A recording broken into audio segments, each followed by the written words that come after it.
So I believe I am live on this Saturday, August 22nd, 2020. And I want to welcome you to today's edition of Con Salsa on Facebook and YouTube Live on YouTube. My channel is Jose Maso. Here on Facebook, tell your friends I'm at Con Salsa Jose Maso. So share this with everyone who you know so that way they can be part of the Con Salsa family. One of my field producers, Ryan Newfold, is already in. He tells me that he hears me and sees me. Thank you for that. And I'm looking forward to a great show. I've been away for a couple of weeks, so it's nice to be back and nice to see all of you. I'm looking forward to hearing from you. David Calvo, another one of my field producers, is out there. He says hola, which means therefore he can hear and see me as well.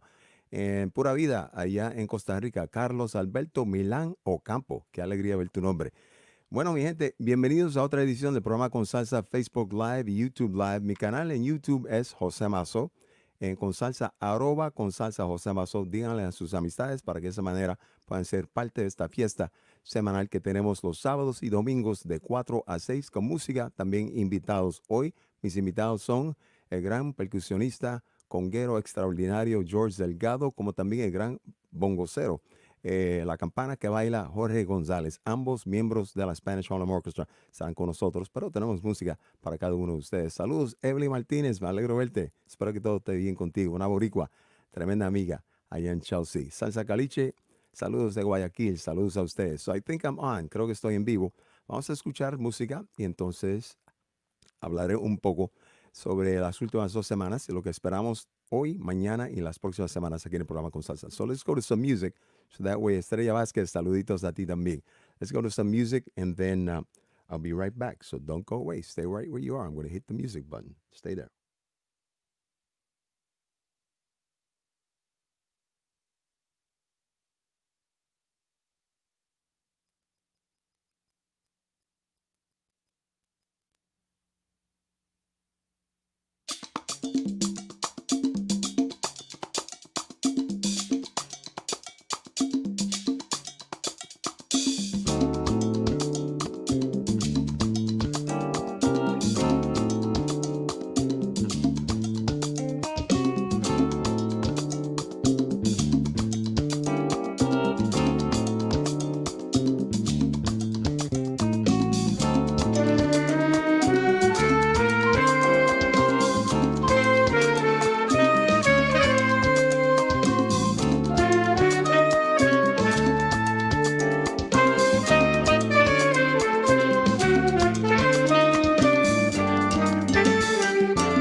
Y sigue la salsa con salsa y José Mazo.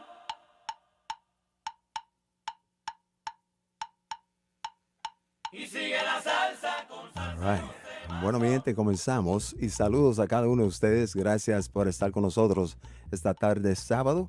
Ya mis invitados George Delgado y Jorge González están conmigo backstage, así que pronto estarán con nosotros aquí en la programación de hoy. De nuevo, compartan esto con sus amistades para que ellos sean parte del programa de hoy.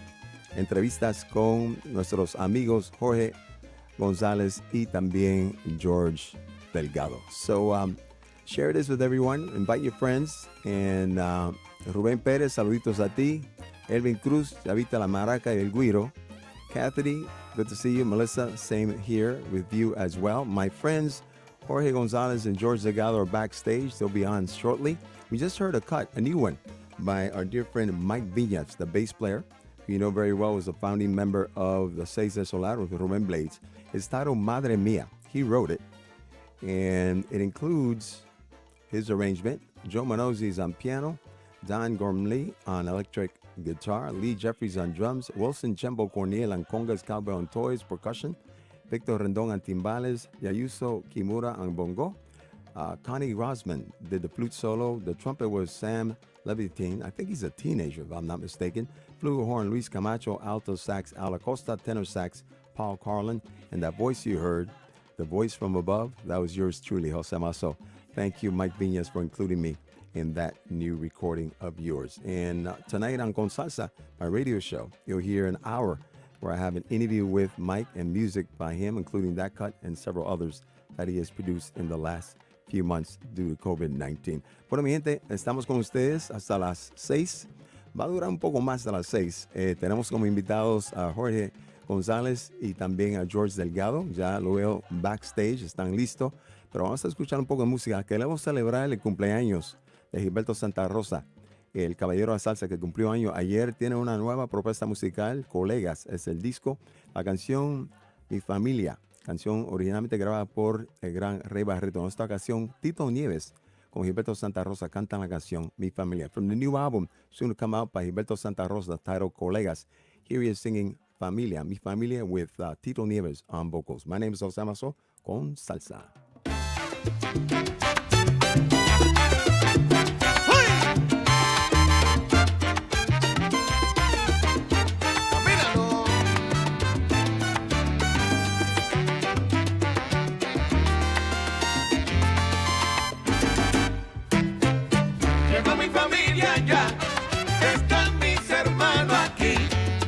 La gente que yo más quiero Para bailar, para gozar. Ahora sí. Viene gente, Tito. Cuidado. También llegó Josefina, Ofelia, Tati, Panchita, para completar la fiesta. María la de Buñuelo. Llegó mi familia ya. Están mis hermanos aquí. Toditos llegaron. La gente que yo más quiero para bailar, para gozar. Llegó mi familia ya. Están mis hermanos aquí. La gente que yo más quiero Para bailar, para gozar. Oye, Gilbertito, mucha gente. que entren todos.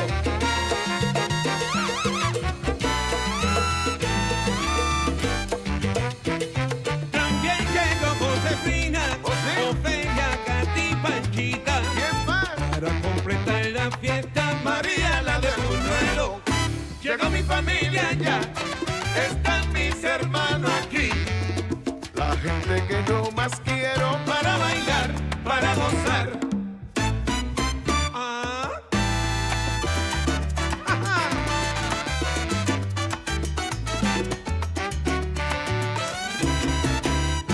Llegó mi Asómate, Tito, llegó la familia entera.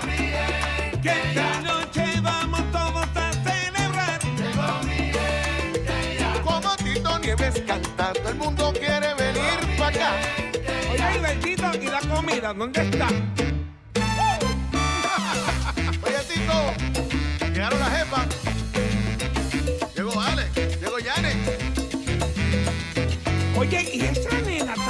¿Quién es? Ah, esa es mi sobrina Leilani. Pero por ahí viene mi hermana, la bailadora, Lili. ¡Ay! ¡Esa es la hija de Lili! ¡Va! Camila, no. Y el Bombi llegó. Bendición. No. Mi familia llegó para gozar. Se llegó la familia entera. No pare, no. Mi familia llegó. Llegó Pedro, Luisito Carrión y Germán Olivera. Mi familia llegó. Prepárense que la fiesta ya comenzó.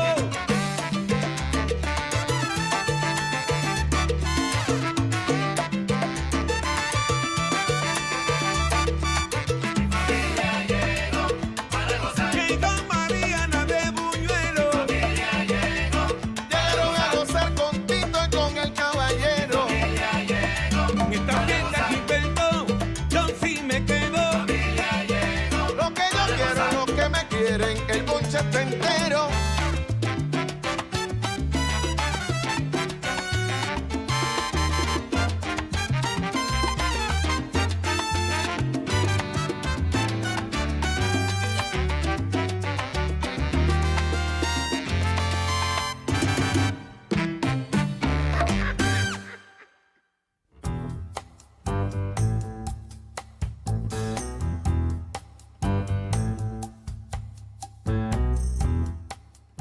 All right, so we just heard Gilberto Santa Rosa. His new album is titled Colegas. It comes out, I think, the first Friday of September. Includes a number of singers as invited guests, including Choco Horta, Isaac Delgado, Victor Manuel, just to name three. There you heard him with Tito Nieves singing Llegó mi familia ya, song that had been recorded by Ray Barreto with Tito Allen. And saludos a Raquel Ortiz. Ay, qué alegría. Me alegro verte. Besos y abrazos a ti. También Alexis Alfonso. Abrazo de nuevo. Cheo Linares. El abrazo para ti. George Delgado, I see you. You're going to come on soon. Our dear friend is backstage. I'm looking forward to a great conversation, great music with him, along with Jorge González. So I invite you to tune in. Tell your friends to be part of this. So for the last 2 weeks, just so you know, I celebrated my birthday. And at the same time, my 70th birthday. So I'm now on the 7th floor of life. Celebré mi cumpleaños el día 5 de agosto. Gracias a ustedes por sus bendiciones, regalitos, etc. Y el 14 de agosto, hace una semana, Divina y yo celebramos 45 años de aniversario. Y así la pasamos, nada más bien. Así que ahí la ven ustedes, esa belleza que es mi señora esposa divina. La quiero mucho, es mi bendición, my divine angel, as our friend Diane Lynch will say often. That is Divina. We celebrated our 45th anniversary last Friday, and then before that, the week before, I celebrated my 70th birthday. So we've been celebrating this year, 2020, the 45th anniversary of Con Salsa. And speaking of which, I just want to once again remind you that I do this program on radio every Saturday night in WBUR. And now I've been doing it because of COVID-19 as this live broadcast. And you could see here, if you go here, that's where you're going to see me, hear me on radio, on WBUR, right there. Okay, and that's the internet connection. And then if you give me a minute, just give me 10 seconds. Here we go. I want to dedicate today's show. Quiero dedicar el programa de hoy. Mi gente, dedico el programa de hoy a mi pueblo caribeño antillano que ha contribuido golpe a golpe y verso a verso a nuestra cultura y a toda nuestra historia que le ha dado contenido, sentimiento y razón a los taínos, los caribes, los negros, los mulatos, el criollo, el jíbaro y el guajiro. A todos los que respetan y valorizan nuestras raíces y a los que saben luchar por mantener nuestra identidad. Con Salsa Voz, un pueblo nuevo, 45 años de patria y cultura. Así que ya saben, cuando puedan, sintonicen el programa que es parte de radiodifusión pública aquí en los Estados Unidos, en Boston en particular. So, I want to share a moment because I think it's important for us to notice.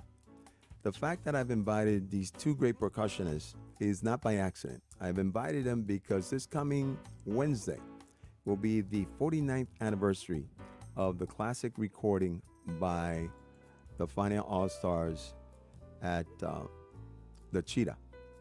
And this recording, of course, is one that many of us have as part of our collection. And it's a recording that for many of us was the pivot, the point in which we became much more enamored of our music known as Afro-Latin music or salsa. And that was on a Thursday night, August 26, 1971. My two guests who are going to join me soon, Jorge Delgado, I think, was 7 years old, and Jorge González was 14. So Georgie was 7, Jorge was 14, and when this album came out. So we're going to talk to them about not only the influence of this album, this music in their lives, but of course, their musical history and their musical tastes and a whole bunch of other things that I'm looking forward to sharing with them. Así que vamos entonces a comenzar. Antes de entrar en la conversación con mis amistades, escuchando una canción clásica del disco de las estrellas Fania, ya que este próximo miércoles 26 de agosto se celebran 49 años de aniversario de la grabación Fania All Stars Live at the Cheetah, el club en la ciudad de Nueva York, donde se grabó no solamente el disco, 2 ediciones, sino también en la película Nuestra Costa Latina. Y vamos a escuchar de ese disco una canción clásica de ellos, Ponte Duro, con la percusión de Orestes Vilatón en los timbales, con Roberto Roena en el bongo y con Rey Barreto en las congas. Los músicos que son mis invitados son percusionistas. Así que el tema de hoy, en gran parte, será sobre la percusión.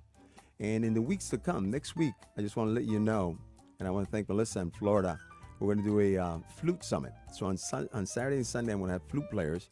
On Saturday, I'm going to have Andy Harlow, and I'm going to have Karen Joseph, flute player with Betty Palmieri. I'm waiting for one more person to confirm. And then on Sunday, I am going to have Eddie Rincon, the great flute player from Orquesta Broadway, and Jeremy Bosch join us as well. And I have one more person to confirm. But that's going to be next weekend. We're going to do what I call a flute summit here on Con Salsa, and I hope that you tune in and join us for that. But right now, let's hear the Fania All-Stars doing Ponte Duro. Escuchemos la estrella Fania, Ponte Duro, canción clásica en la salsa.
Felicidades, Jose Polanco. 20 years. All right. Good for you. Orlandito, presente. Gracias, David. I'm glad you like that. Alexis dice, ay, mis felicidades para ti también. Mucha felicidad a ustedes. Qué alegría. Bueno, ahí escucharon. There you heard the Funny All-Stars. You saw some pictures of my guests with Ray Barreto, Orestes Vilato, Johnny Rodriguez, and Patato Valdez, and Roberto Ruena. And I raised those pictures because my guest will be joining me momentarily. I see George Delgado is ready, waiting for Jorge González to get ready, and then we will have a little conversation, then hear some music and conversation, hear some music, etc., etc. Así que escucharon Las Estrellas de España, grabado en vivo el día 26 de agosto de 1971 en el Chira, Ponte Duro. Tremenda selección clásica. Arreglo de Johnny Pacheco y Bobby Valentín. Bongo Roberto Ruena en las congas, tumbadora Rey Barreto en los timbales Oreste Vilató. Roberto Rodríguez en la trompeta junto a Héctor Zarzuela también en la trompeta y en el trombón. Escuchamos a Willie Colón con Barry Rogers y también Reinaldo Jorge, pero en el solo de congas al final, el gran Rey Barreto. Bien, siendo eso así,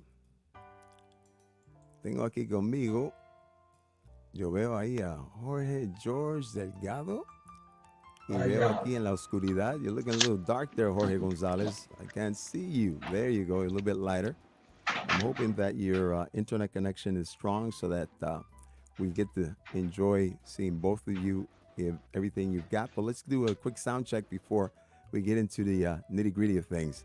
George Delgado, can you hear me? And can I hear you? I hear you clearly, brother. All right. You hear me? Hold on a second. I know why I can't hear you. I didn't put my headsets to hear you. But you look good. Give me a second.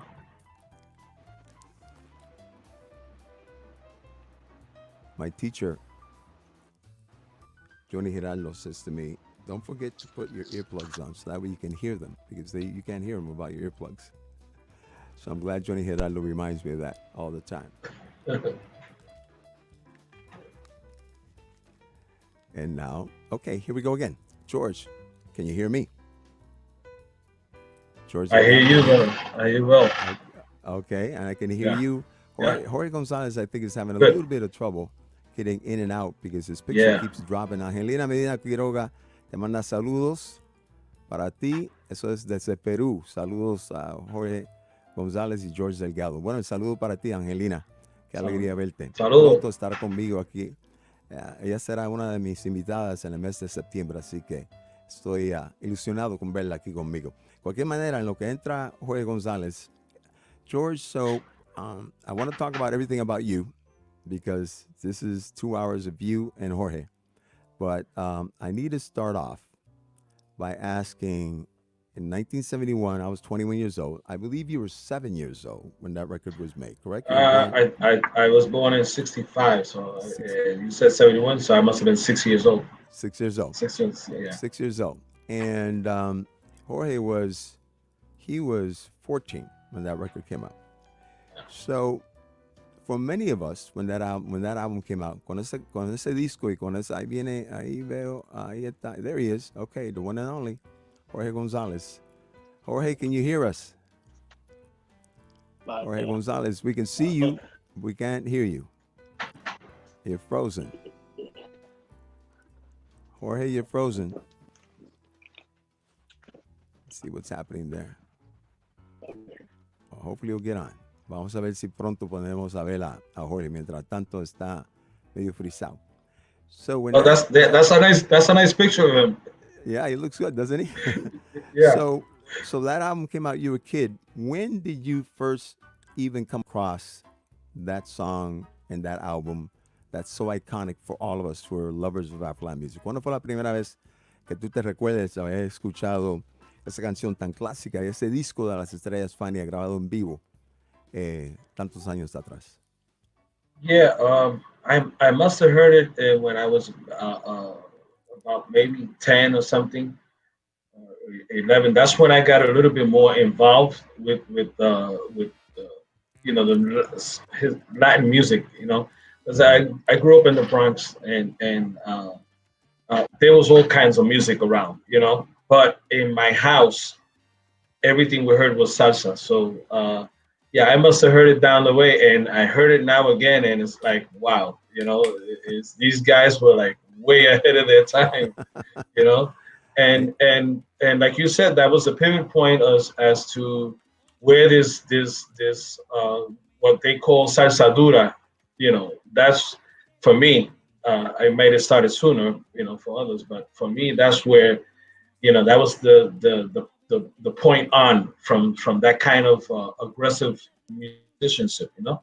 Mm-hmm, mm-hmm. So, yeah, and to mention that all the guys that were there, Oreste, Ray Barreto, those are all the icons, you know. Those are all the guys that I was listening to, and when I picked up a record to see who the credits were, you know, and say okay, and sometimes without even picking up the record, you know who was playing. So those guys were definitely the standard, yeah. The standard. I'm playing Domingo Quiñones singing with Eddie Montalvo in the background, Lección Rumbera. And the reason I'm playing that is because after Ray Barreto was the conguero, Mono Santa Maria became the conguero for the Fania All-Stars. And then Johnny Rodriguez, your mentor, right, co-director of the Mambo Legends Orchestra, became the conguero. And then Eddie Montalvo became the conguero for the Fania All-Stars. And in many ways, they are the legacy, right, of those great congueros. And you were right there with them as a conguero. But you started off not as a conguero. I remember seeing things where you were more of a timbalero before you were a conguero. But we won't get to that in a minute because you mentioned the fact you were born in New York, eres nacido en Nueva York y también criado en el Bronx de Nueva York. Pero estabas escuchando salsa en tu casa. ¿Cómo es posible que estuvieras escuchando salsa en tu casa? ¿Quién estaba escuchando? ¿Tu papá, tu mamá, el vecindario? ¿Quién? Bueno, mi papá le gustaba coleccionar discos. And él, si no me equivoco, él trabajaba en una compañía que hacían los cartones de la conga, o sea, de los discos. Ajá. Donde ponían las carátulas. Él trabajaba entonces pues él veía todos los discos y él los compraba o se los traía, y nos sobraba un disco, él se los traía. Entonces en mi casa había muchos discos. Ajá. Y él era bien fanático de Ray Barreto. Ajá. Y entonces that's what I grew up listening to a lot of it. Y mi mamá, que le gustaba la música, que en paz descanse, que era la bailarina. A ella le gustaba bailar y anything that had to do with music, she was there, you know. So that's how I grew up. And in the neighborhood that I grew up in, the Bronx, there was a lot of conga players, percussionists, and you know, those days pops used to hang out, play pool, and you know, they had their interaction, and that's how that, you know, I evolved into that. All right. So you were listening to this. Now, did you have instruments at your house? Because when I speak to Jorge, he's going to tell me about his major influence. Did you have instruments in your house? ¿Tú tenías instrumentos en tu casa? Yo vi una foto tuya como niño, nene, que tenía una conga. Yeah. I used to have that conga in my house, and that picture came about. It's a story, but that picture came about one of my mother's brothers was compadre with Mario Hernandez, the tres player. Uh-huh. And they came to the house, and anytime somebody came to the house, I would take out the conga and sit and give them a little show. Like, okay, look, I can play, so and that's how that picture Oh came man, about. but you look like you're still in diapers in that picture, man. Looks like como si tuviera un Yeah, nene de I 3 had, años, I had the I 4 had años. the tiny whiteys, tiny whiteys I had on. Ah, qué Yeah. locura. Así que, pero la conga estaba en tu casa y tu papá era la influencia por medio de los discos, tu mamá por medio del baile.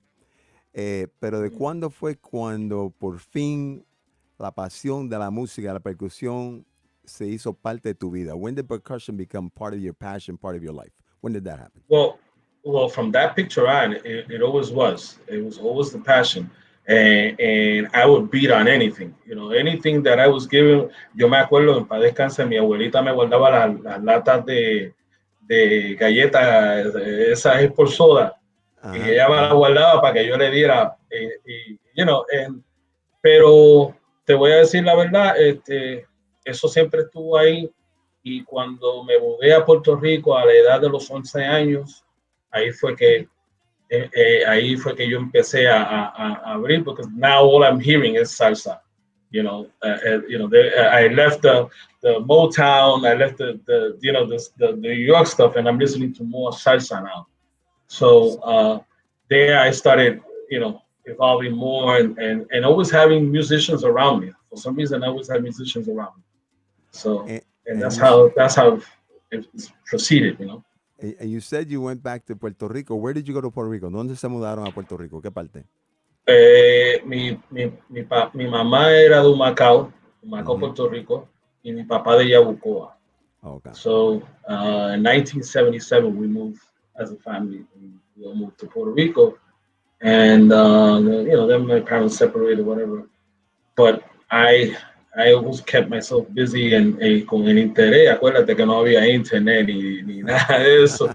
So you had to be creative. Yeah. Escuchando la radio, escuchando la Z, escuchando toda la salsa que se escuchaba allá Yeah. en las fiestas patronales y todas las En fiestas que aquellos, se en daban. aquellos tiempos, en aquellos tiempos era salsa 63. ¿Te recuerdas eso? Mira Sí, para allá. claro. You remember it well. Mira, ahí está Jorge. Jorge, can you hear us? Yeah. Can you see us? You look frozen again. I don't know what's happening, Jorge, but you look frozen. It's a beautiful picture of you, but at this moment you're frozen. And I don't know if you can hear us. Give us a signal with your hand if you can hear us. Can you hear us, Jorge Gonzalez? Uh-huh. Can I hear you? I'm trying.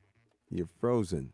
Something's happening with the internet there that you are frozen on your end. I don't know. Jose, sorry to interrupt you. I think we've been experiencing a little problem in the area with the Okay. internet, so that Okay. might be, It could be. yeah, It could be also the yeah, weather and everything else that's happening. So I'm hoping that Jorge yeah. gets on live so we can see you. You look good though, Jorge. You're frozen right now, just to let you know that you're frozen. But it's a good picture of you.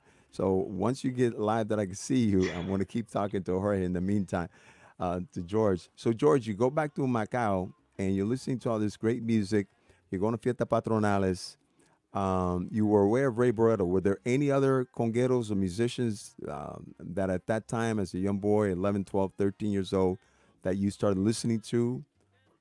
Yeah, you had Ray Barretto, which was, was very popular. Then you had Momo Santa Maria, and they were, there's a lot more, but the ones that were influential to me Mm-hmm. was Ray Barretto, Momo Santa Maria.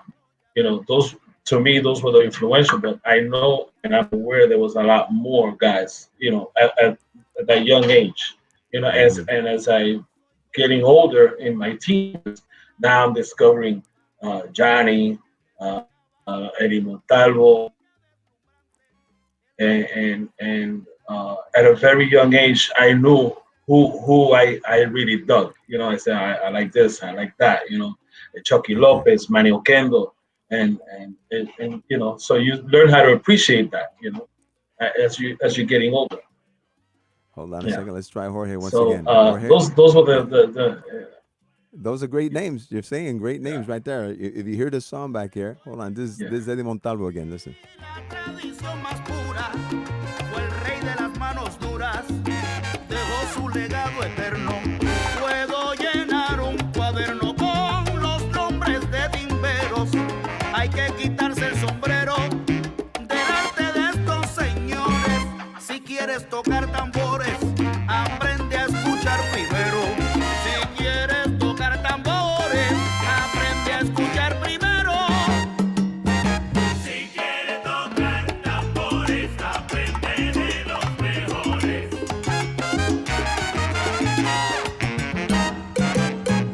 Si quieres tocar tambores, aprende de los mejores. Manera fina, distancia y categoría, hoy le rendimos honores. Si quieres tocar tambores, aprende de los mejores. Portadores de cultura frontillana, del tambor embajadores. Si quieres tocar tambores, aprende de los mejores. Experiencia, fundamento para tu conocimiento. Debes escuchar a estos señores. Si quieres tocar tambores, aprende de los mejores.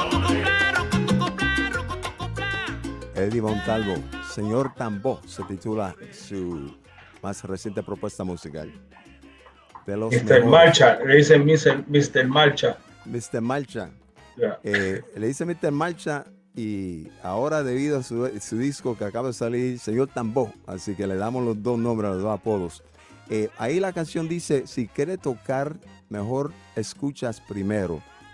Así que cuando tú mencionas a esos grandes percusionistas, Manny Oquendo, Chucky López, mencionaste a Rey, Mongo Santa María, ¿tú la escuchabas en discos, en tu hogar, en tu casa y tocaba a la misma vez? ¿Cómo era esa lección que tú te dabas musicalmente? How did you do that? Bueno, así mismo, yo escuchaba los discos y entonces luego, tú sabes, cuando uno está joven, uno es como una esponja. Tú oyes todo y lo agarras bien. Hay personas que tienen la habilidad de escuchar algo y enseguida imitarlo exacto. Y bueno, y puedo decir que tengo que dar las gracias a Dios por ese don, que a joven edad yo podía imitar y simular lo que estaba, tal vez no lo estaba haciendo de la misma maniobra, pero estaba así logrando el mismo sonido, el mismo estilo.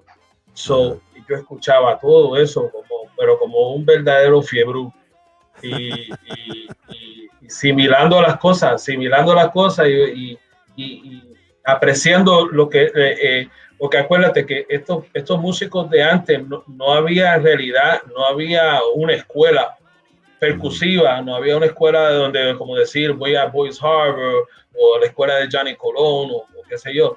Estos músicos nacieron para eso.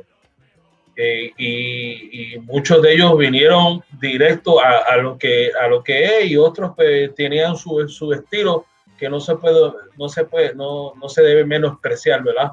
Pero habían unos que eran, o sea, unos eran como un Cadillac y los otros eran como un Ford o un Pinto, ¿me entiendes? Claro, claro. Y no por mal, o sea, no estoy criticando, solamente estoy diciendo que cada cual tiene su estilo y su forma, su fórmula que le trabaja.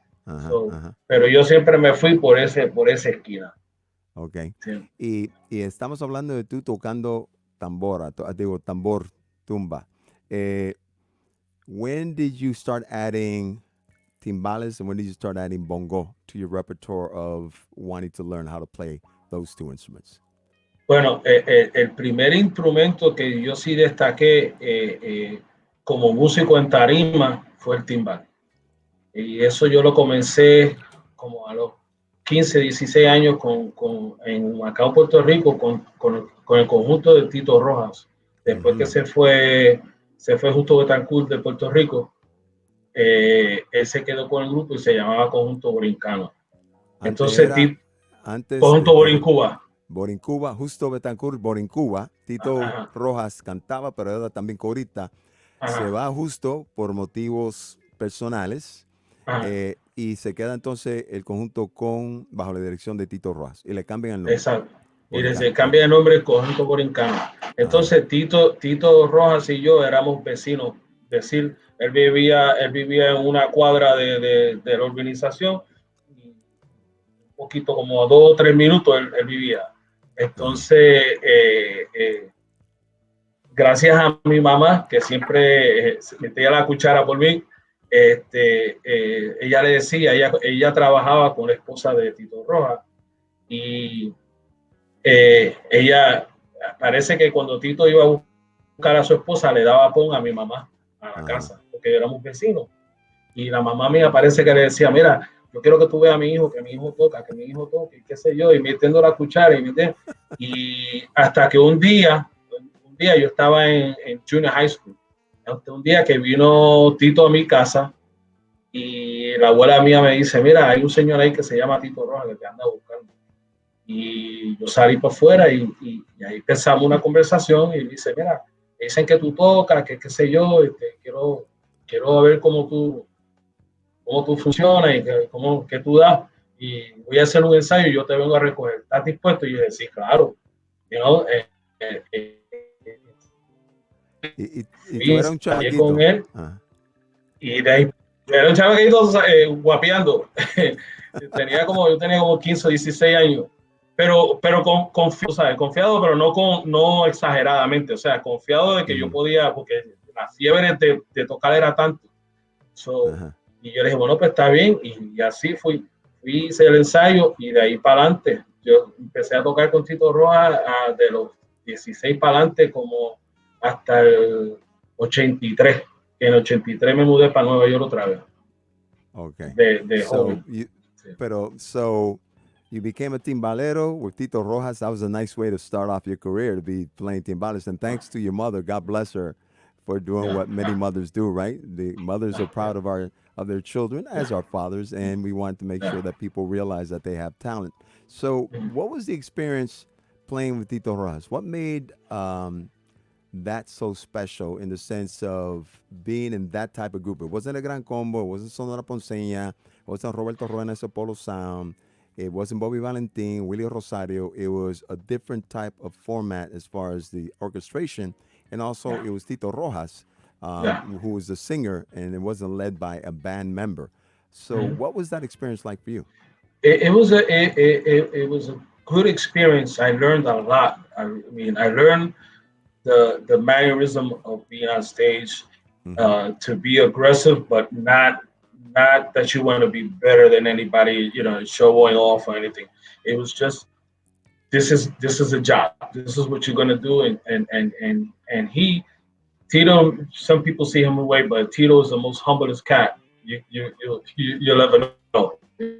He's very humble. Él es jugarito de la teja, and we got along well. I was talking to him the other day, and I think he's part of that. You're breaking up. You're breaking up there. I think he's a part of the Colegas album with Beto. Oh, yeah. I had a word with him the other day. So, streetwise, you see me? Yeah. So, he's a real humble cat, and I learned a lot with him. I just learned a lot. And we're good friends. We're very good friends. Yeah. Well, El Gallo, Tito Rojas, So, and then we're going to. And that's how that worked out for me. Good. We're going to talk about your move to New York. Okay, you see me, Jose? I can see you. You're breaking up a little bit, but I see you. One of my field reps says that one of my field producers, Brian Newfo, says it's cutting in and out. But I think you're right. You're having a little bit of internet problems in New York. But I see Jorge. Let's see if we can bring Jorge on board. Jorge, can I bring you on board? Let me see. There he is. He's looking. Once again. Jorge, can you hear us, Jorge? We can see you, but we can't Jose, hear you. Hello? We can see you. You're moving, Jorge, but we can't hear you. And I can hear George and I can see George, but we can't hear you, Jorge. We're going to get him on. Okay, there goes Jorge. I can see him. He's looking good. So you moved to New York. Did you move back with your family, or did you move back to New York alone? How did you make that move? ¿Cómo fue que llegaste a Nueva York?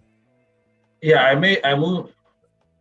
I so happened to come to New York to play with Tito Rojas on a little tour, and my mother had relocated back to New York. And, you know, Mother's Love. And so when the band broke up in New York, the Tito Rojas band broke up, yo dije, no, you know what, voy para Puerto Rico, but I'm coming back. Fui a Puerto Rico a buscar mis cosas, you know, get my other stuff and my instruments and my stuff. And I came back to New York in about 1983. Came back to New York and, you know, lived again with Mom. I was only about, 17, something like that.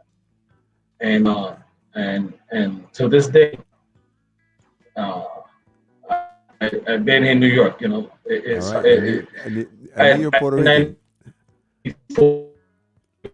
You're breaking in and out again. Let me see. We got Jorge. Jorge, can you hear us? Can you see us? De la Mata. De la Mata, Boricua de la Mata. Ahí está Jorge González. Jorge, ¿nos escucha? ¿Me oye? Yeah. No, we don't hear you, Jorge. We don't hear you. We see you. You look good. We don't see you. We don't hear you. You may have to do something with your mic as far as letting StreamYard and Google take over your mic so we can get the sound.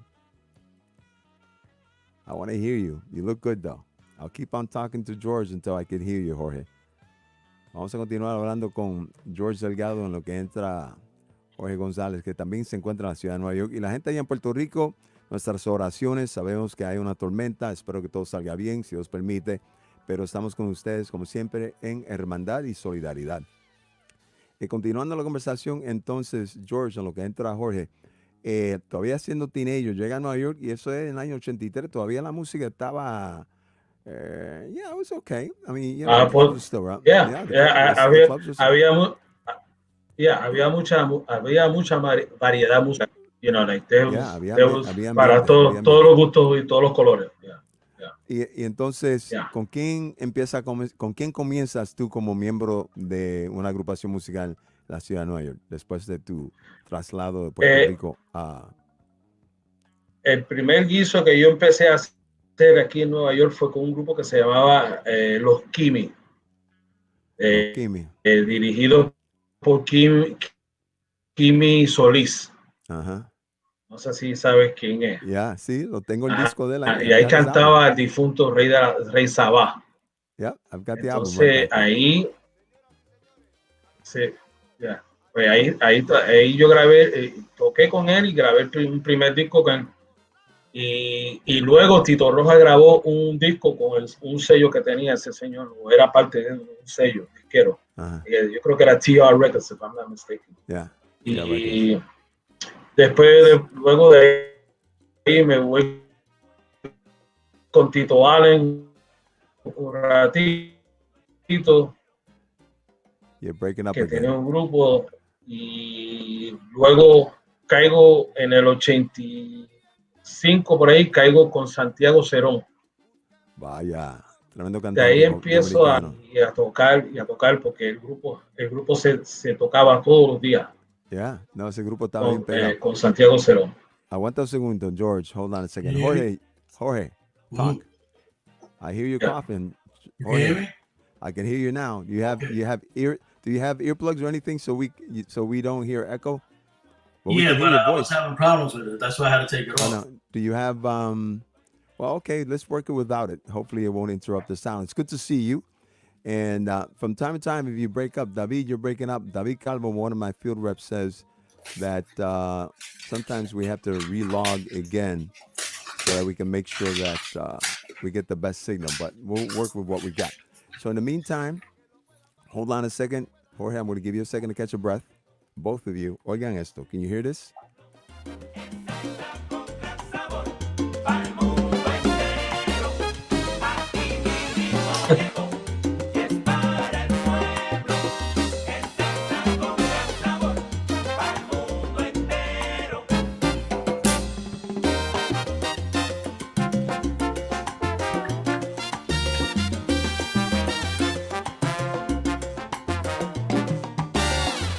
Llegó, ya traigo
Salsa gorda, salsa de la buena. El disco, Mi ritmo llegó, George Delgado, de Guayama, Puerto Rico. Oigan este solo. Edwin Sánchez.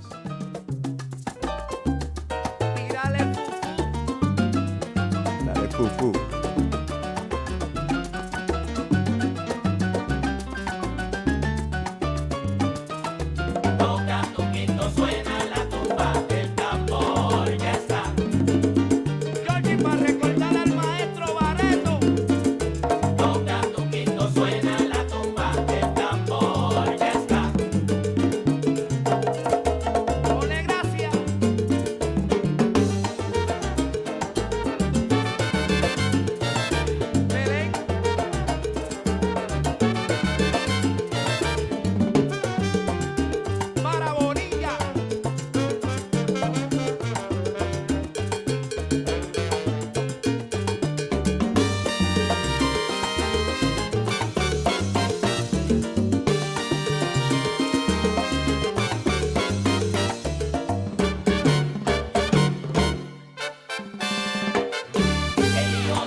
Que me encanta de verlos a ustedes dos. The thing I love most is seeing both of you just get into the rhythm. I'm watching Jorge over there. Jorge's like, yeah, he's like, I'm grooving. La campana que baila, Jorge González. What do you think about that sound, Jorge? When you hear that, Jorge González, when you hear that sound, man? What does it do? That was the name that Ray Viera gave me. It sounds great, doesn't it? Pacheco, yeah. Yeah, I love it. I love it. Anyway, Jorge González, welcome. It's good to see you, my friend. Thank you for joining us. Yeah, you got it. My pleasure. We wanted to make sure you were part of this broadcast. I started off by asking Jorge, and we're going to talk about this album because it's the one album that George recorded. Listen to this. Oiga esto.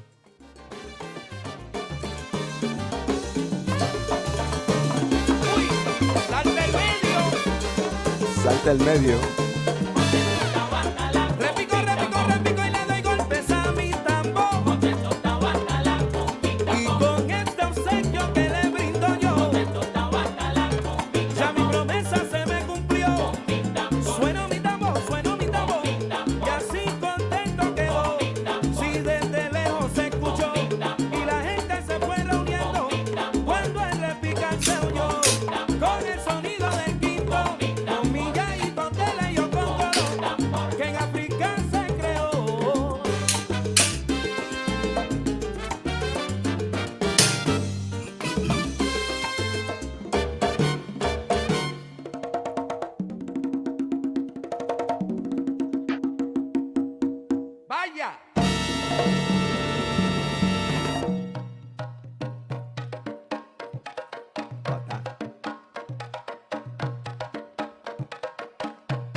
Yeah.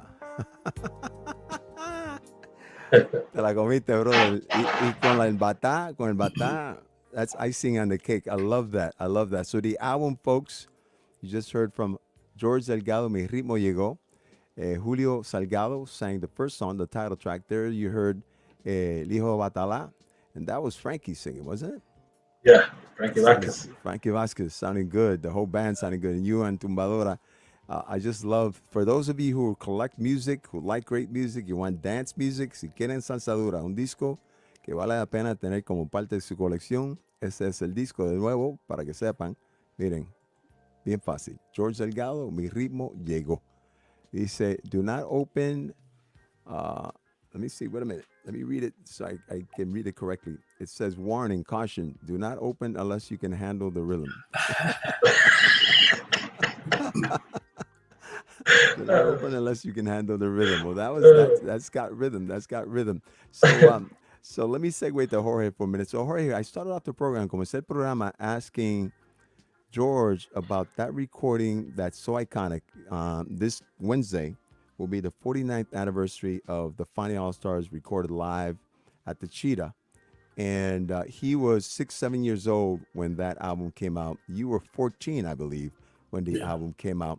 Were you listening to that type of music when that album came out? Was that part of your... Yes, it was. Sure. And tell me how that impacted you before we talk about your beginnings with your father. Well, the Funny All-Stars was the best of the best. Roberto Roena, flashy bongo player, exceptional dancer, showman, and Roena and Barreto playing a conga and just banging it on the floor and doing his thing, and Orete Vilato, solo is extraordinaire. So, the Final Stars was one of my favorite groups. And that album, Live at the Cheetah, is still my favorite album. All right. So you were 14, but you started playing much younger than that. We have pictures of George where he was playing, and he's like in diapers. He had a conga at his house. You started playing, and tell everybody, ¿cómo fue que comenzó la vida musical de gran Jorge González? ¿Cómo comenzó? I started playing bongos at a very young age. My father always had instruments around the house. Maraca, guiro, clave, excuse my voice, I got sore throat, bongo, and he taught me the basics. So by the time I was 14 years old, I did my first record. It was a 45, and it was with Jose, Raul Morales, and Augusto Guardia Nex from the Bronx. Now, Jose and his father, Izzy Morales, may he rest in peace, were in charge of the group. Now, his father, Izzy Morales, was the original trumpet player for Conjunto Internacional, which later became La Sonora Ponceña. Huh. Right. So I recorded that 45 with Jose. And as a matter of fact, Oscar Hernandez was on the recording. So he must have been about 20 years old. I was 14. And Joe Santiago and Nicky Morero was on that session also. So that was my first 45. Now, my first LP, my first album was con El Señor del Sabor, Rubén Rivera. Now, Rubén Rivera, may he rest in peace, he just passed not too long ago. He was the former pianist for the Tito Puente Orchestra. And he put together a great album.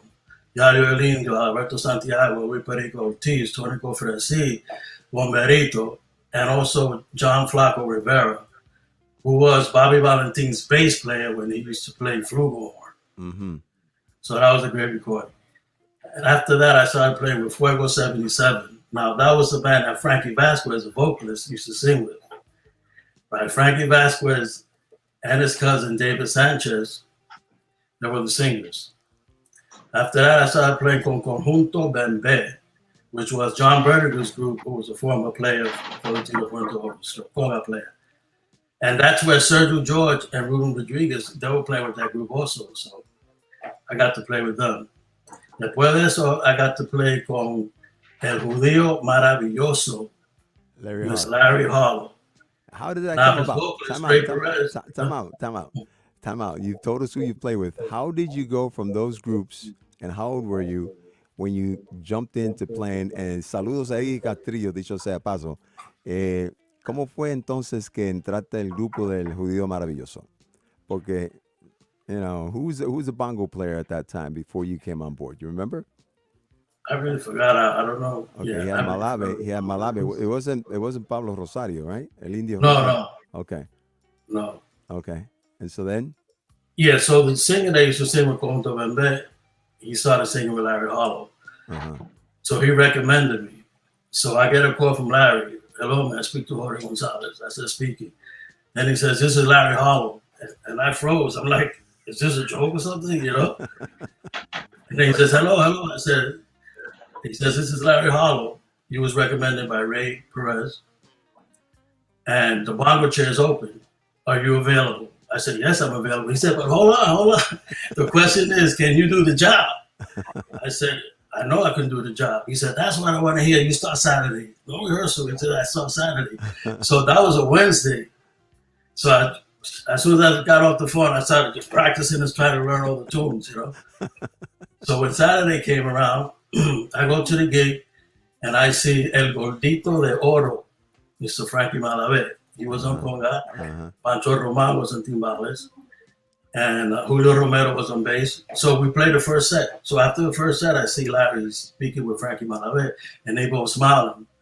And they come up to me and it says, you got the gig. So that's how I started playing with him. I played with him for like 7 and 8 years. I recorded 3 albums with him. And I also had the opportunity to play with him with Julio González, con Miranda, with Nelson Sanchez. You know, so that was a great experience. So if Larry's listening, I just want to thank him for the opportunity and for believing in me, because that was my first big break. Entonces, after Larry Harlow, I started playing. Time out. Let's get the year. So what year is it that you end with Larry Harlow? ¿Qué año terminas con Larry Harlow? You know something? I've been with so many bands, I forgot. You know. All right. So we were talking about, it's after 1980s. It was in the 80s. Yeah, it was in the 80s, in the album. Okay. So then you do Larry Harlow. And then what comes next? And then I started playing with El Maestro, Mr. Johnny Pacheco y su tumbao añejo. Wow. ¿Y quién tenía de cantante? ¿Quién tenía él como cantante para esa época? It was Casanova. Casanova era el cantante. Así que tú entraste con el tumbao añejo, con Casanova. ¿Y quién más era parte del grupo? Who else was part of that group? And how did you get into that group as well? Yeah, because there was this girl named Eddie Montes. And he used to play with Orquesta Cimarron, which was the same band that Rafael de Jesus started with. So he calls me and he says, listen, there's a rehearsal for a gig with Pacheco. I said, oh, cool. So when I got to the rehearsal, guess who I see there? Mr. Hector Colón, trumpet player from Spanish Harlem. Hector Colón and I, we always wind up in the same band. Wow. You know? So, and the musical director for Pacheco's band at that time was Gordon Thomas. Uh-huh. And so we did the rehearsal. Pacheco wasn't at the rehearsal. We did the rehearsal and said, okay, we got a gig Saturday. So I get to the gig. The whole band is set up. We're ready to go. And Pacheco was late.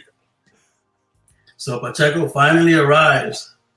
But he arrives walking like, bebopping, and he has his hand. He's ready to go. Sema, So he gets on stage.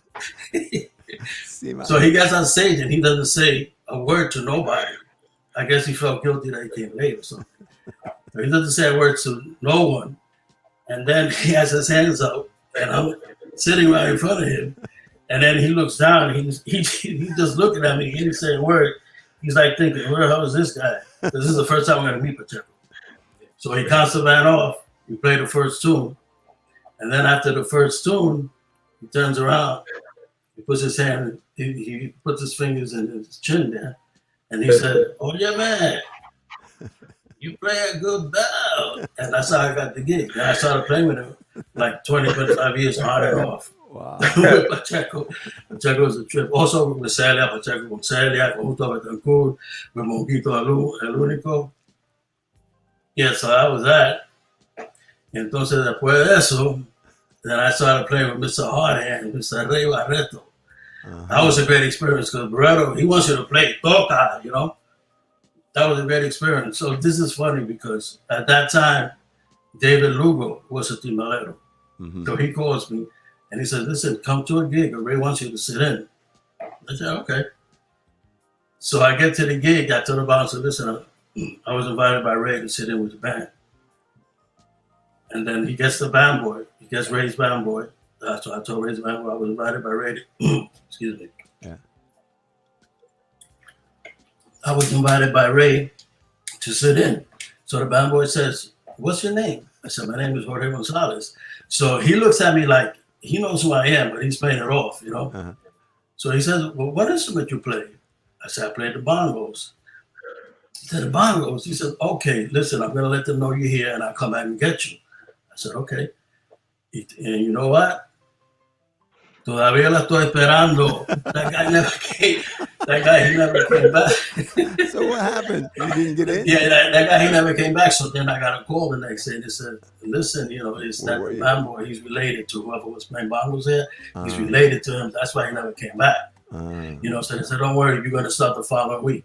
So I started the following week. I did the first gig. And then Barreto tells me, the way he talks, hey, Papa, you sound great. And from there, I started playing with him. I played with him for 2 years. I recorded his last album, Find Out Records. I did half of that album. And I was here with Ray. It was a great experience with Barreto. So take a break because I know your throat is hurting. So take a little break. So all those groups that you mentioned, and you mentioned Harlow, and now you mentioned Ray Barreto, but take a break right there. Richie va a estar, saludo, Eddie Catrillo, saludo, voy a hablarle a ustedes un minuto. We got Richie va a estar, who's watching also. Vaya Richie. Richie. Dandy in Las Vegas is watching. We'll talk about Dandy. Yes, sir. Vamos a darle un break. Vamos a darle un break a Jorge un segundito para que hagamos esto so you can get that voice right where you want it. Hold on. I have a sort.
Jorge González.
Ay. Muchacho. Bueno, primero, antes que nada, John Santos, saluditos a ti, nuestro gran hermano. Tiene una nueva propuesta musical, The Art of Descarga. Será mi invitado en el mes de septiembre para hablar no solamente sobre ese disco, sino también música y cosas en general. Así que saluditos y gracias a John Santos. John Santos is tuning in. He has a new CD, The Art of Descarga. He's going to be my guest during the month of September. I'm looking forward to having a conversation with him, not only about that, but a lot of different things that will become part of the conversation on that day. So John is asking who was playing La Paila. So Jorge, before I return, because you left us at, you did Harlow, and now in Pacheco, and Barreto. This is your CD, George, on bongo. I believe I heard something very familiar on the slapping of the bongo, and it sounded like somebody like this guy. Yeah, that's right. It sounded like Dandy. It was Dandy playing the bongo. And then at the end, was that you playing the timbales? You play both, right? You play timbales and congas in that particular cut. A mí me gusta. Yes, yeah. On the whole album, I play all percussion. Except there's two tunes that I have, yeah. But you had Dandy in there. Dandy. I had to get him in there. Initially, that was, I'm going to make it real short. Initially, that particular tune, I wanted Andy Gonzalez and Manny Oquendo to play on that. Wow. May they rest in peace. I love those guys. I owe a lot to them. You're part of the group. You're part of the for whatever reason, we just couldn't coordinate the time. Yeah. But I wanted them to be there. But then who better than Mr. Dandy himself, Yeah, that's it. That sounded great. That's how that came out. A mí me gusta. George Delgado. Bueno, vamos a continuar con Jorge. Jorge, entonces nos dejaste, hablando, aguanta un segundo, hablando de Dandy. Si no llegaron a ver, if you didn't see the interview that our friend Eggy Castillo did with Dandy this past Thursday, you can watch it. He has it on his YouTube channel. I think his YouTube is Eggy Castillo Oficial. You can watch a great interview with the master, John Dandy Rodriguez. John is going to be my guest in September. He and Jose Madera are both going to join me on September 12th, the day after Dandy's birthday. So we'll be celebrating Dandy's 75th birthday here on Con Salsa on Saturday the 12th. And so whatever you don't hear him talk about with Eggy, you'll hear some new things, other things, because his history is deep and long. And trust me, 5 interviews will probably not be enough to cover all the knowledge that John Dandy Rodriguez has to share with us. So I'm honored that he will join us on September 12th as our guest, along with Jose Madera, the great, percussionist, arranger, son of Pin Madera. It's going to be a great, great day on Saturday, September 12th. Así que si no han visto la entrevista que se dio el jueves, ahora hace 2 días, con Eggy Castillo y con John Dandy Rodríguez, pueden verla porque él la tiene en su canal Eggy Castillo Oficial en YouTube. Tremenda entrevista. Y Dandy, como también José Madera, serán mis invitados el día 12 de septiembre, el día después del cumpleaños de Dandy, que cumple 75 años. Así que estaremos celebrando aquí en el programa Con Salsa junto a Dandy su cumpleaños y escuchando otra información, anécdotas e historia que él tiene, porque aunque una entrevista de 2 horas cubre mucho, él tiene tanto que cubrir que yo voy a seguir donde dejó con Eggy para continuar hablando con él sobre un sinnúmero de temas. Así que a John Dandy Rodríguez y también John Santos le doy las gracias, a Richie Bastel y Eggy, que están en sintonía. Regresando a Jorge, entonces Jorge, hablemos entonces sobre haber tocado con Ray Barreto un par de años, porque Barreto tenía a Dandy como bongocero. So he had Dandy. So you're sitting. I love Dandy. So you were, and I'm thinking about Harlow. He had Pablo Rosario. I mean, you're talking about 2 bands that had, and Pacheco. I mean, you're talking about bands that had some great bongo players before you came in, and now you play with Barreto. You were here. You're with him for a couple of years. Then what happens? ¿Qué pasó entonces? And then I started playing con Rubén Blades, Son del Solar. Now that gig, Eddie Montalvo got me that gig. So if Eddie's listening, I just want to thank him. Not just for getting me the gig, but for also getting me so many other gigs and recordings. Mm-hmm. He's been a big part of my musical career. Montalvo, I love you. Thank you. So I started playing with Rubén Blades. So Montalvo calls me. And he says, Mira, Ruben is looking for a bongo player. Come down to the rehearsal. I said, okay. But I told him, but listen, I have a day job. I don't know if I can do all those gigs, And Montalvo said, don't worry about it. We work something out. Montalvo, he works everything out. Yeah. Let's place pause. Let's play George. George, you'll love this. Jorge, wait, let's pause. In the first place, Eddie Montalvo was working for Con Edison. He had a day job. He worked for Con Edison. And Mike Viñas was a teacher. He was teaching high school. So they both had real day jobs. It wasn't like, it was like a real job. Who were you working for, that day job that you spoke of? I was working for the Transit Authority. And what was your job for the Transit Authority? I was a conductor, and I also was a train operator. I used to, yeah. So you were running trains in the New York Transit Authority. So that was a real gig. So you, Viñas, and Eddie had what are called real jobs. You weren't just musicians. You had day jobs. Okay. Exactly. So then Montalvo says, you can work this out. Then what happens? ¿Qué pasó? Right. So then I get to the rehearsal. They have a rehearsal. We rehearse, and then they take a break. And then Ralphie Rosario Montalvo walks out about 5 minutes. They come back, and they tell me, listen, we want you in the band, So then, I was, of course, honored. Y entonces pasa como 5 días, about 4 or 5 days, and then he called me. He said, listen, tenemos una grabación con Rubén. And I was saying, I just got in the band, already recorded. I said, great, So it was the Amor en Control album, So I get to the studio. That's why I meet Rubén at the studio. He wasn't at the rehearsal. So I get to the studio, and then Rubén, what a gentleman. He walks in, he shakes my hand, he introduces himself, he shakes my hand, he bends down, and he looks in my eyes and says, I know who you are. This is not an audition. You got this gig. And I felt so humble and appreciative. So, Rubén, if you're listening, Thank you very much. Gracias, de corazón. So, great band. I mean, Mike Viñas, I mean, Rafi Rosario, Oscar, you know, etc. So that was my, that was a good con Rubén. I mean, of course, we traveled all over the world. I was able, the thing is that I started working for administration in the transit. So I was able to change my days off. As a conductor and a train operator, you can't change your days off. Once you pick it, that's it. But once I started working for administration, they were more flexible. You know, it was my time. I was, you know, I just was able to work that out. You know. I remember I had the honor and the pleasure and the privilege of working with you as Ruben's road manager for several years. And I remember when I would send you the itinerary, which will give you like where we were That's going. itinerary episode.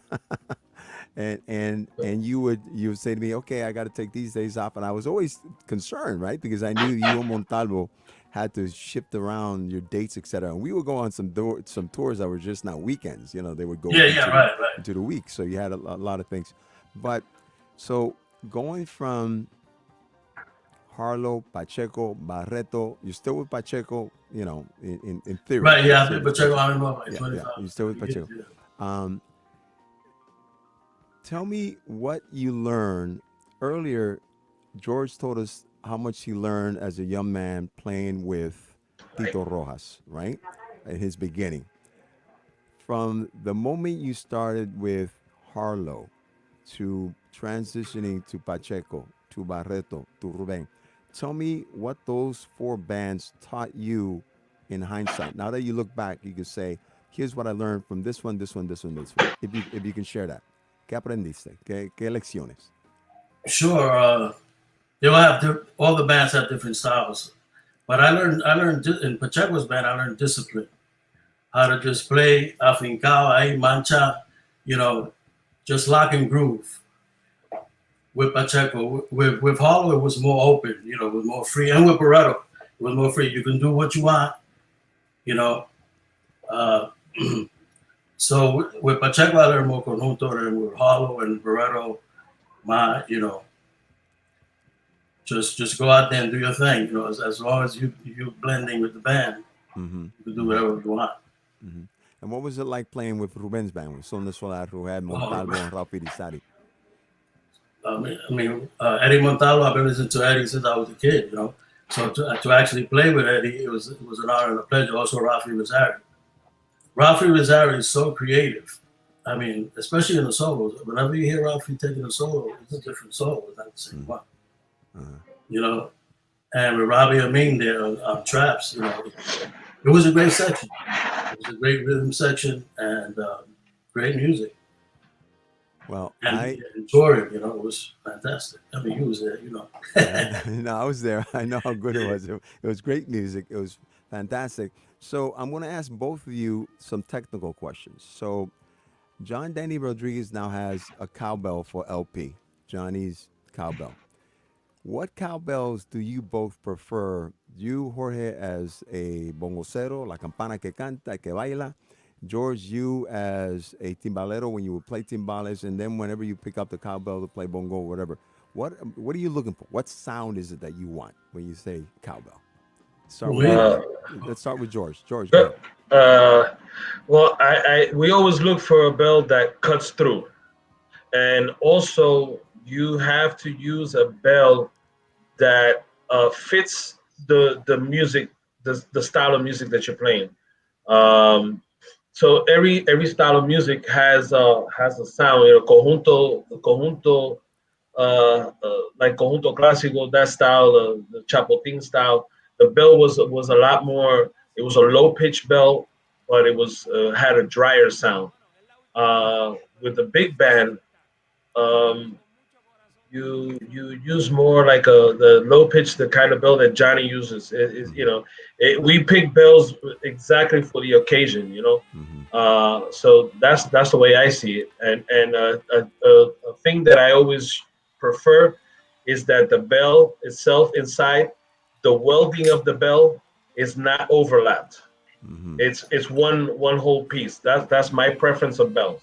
Okay. I don't know about the other guys, but George could, I play bongo once in a while, but Jorge is always on it. So okay, Jorge, la campana que baila. Well, George said it all right there. I mean, no, but what do you look for? I was looking for a bell that you're looking for a bell that cuts.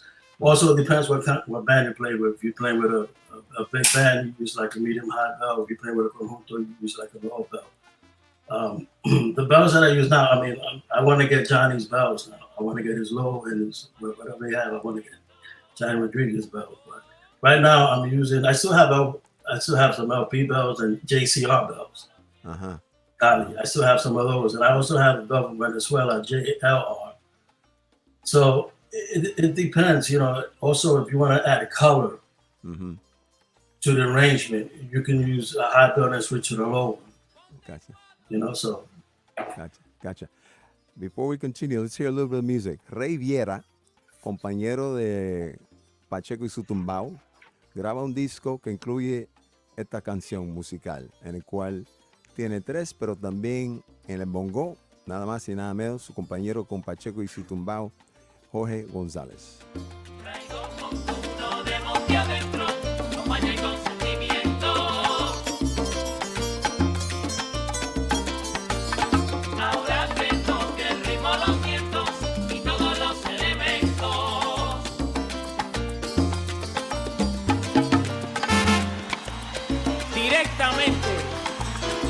De la ciudad donde el viento siempre sopla, Edwin Chi-Town Sánchez.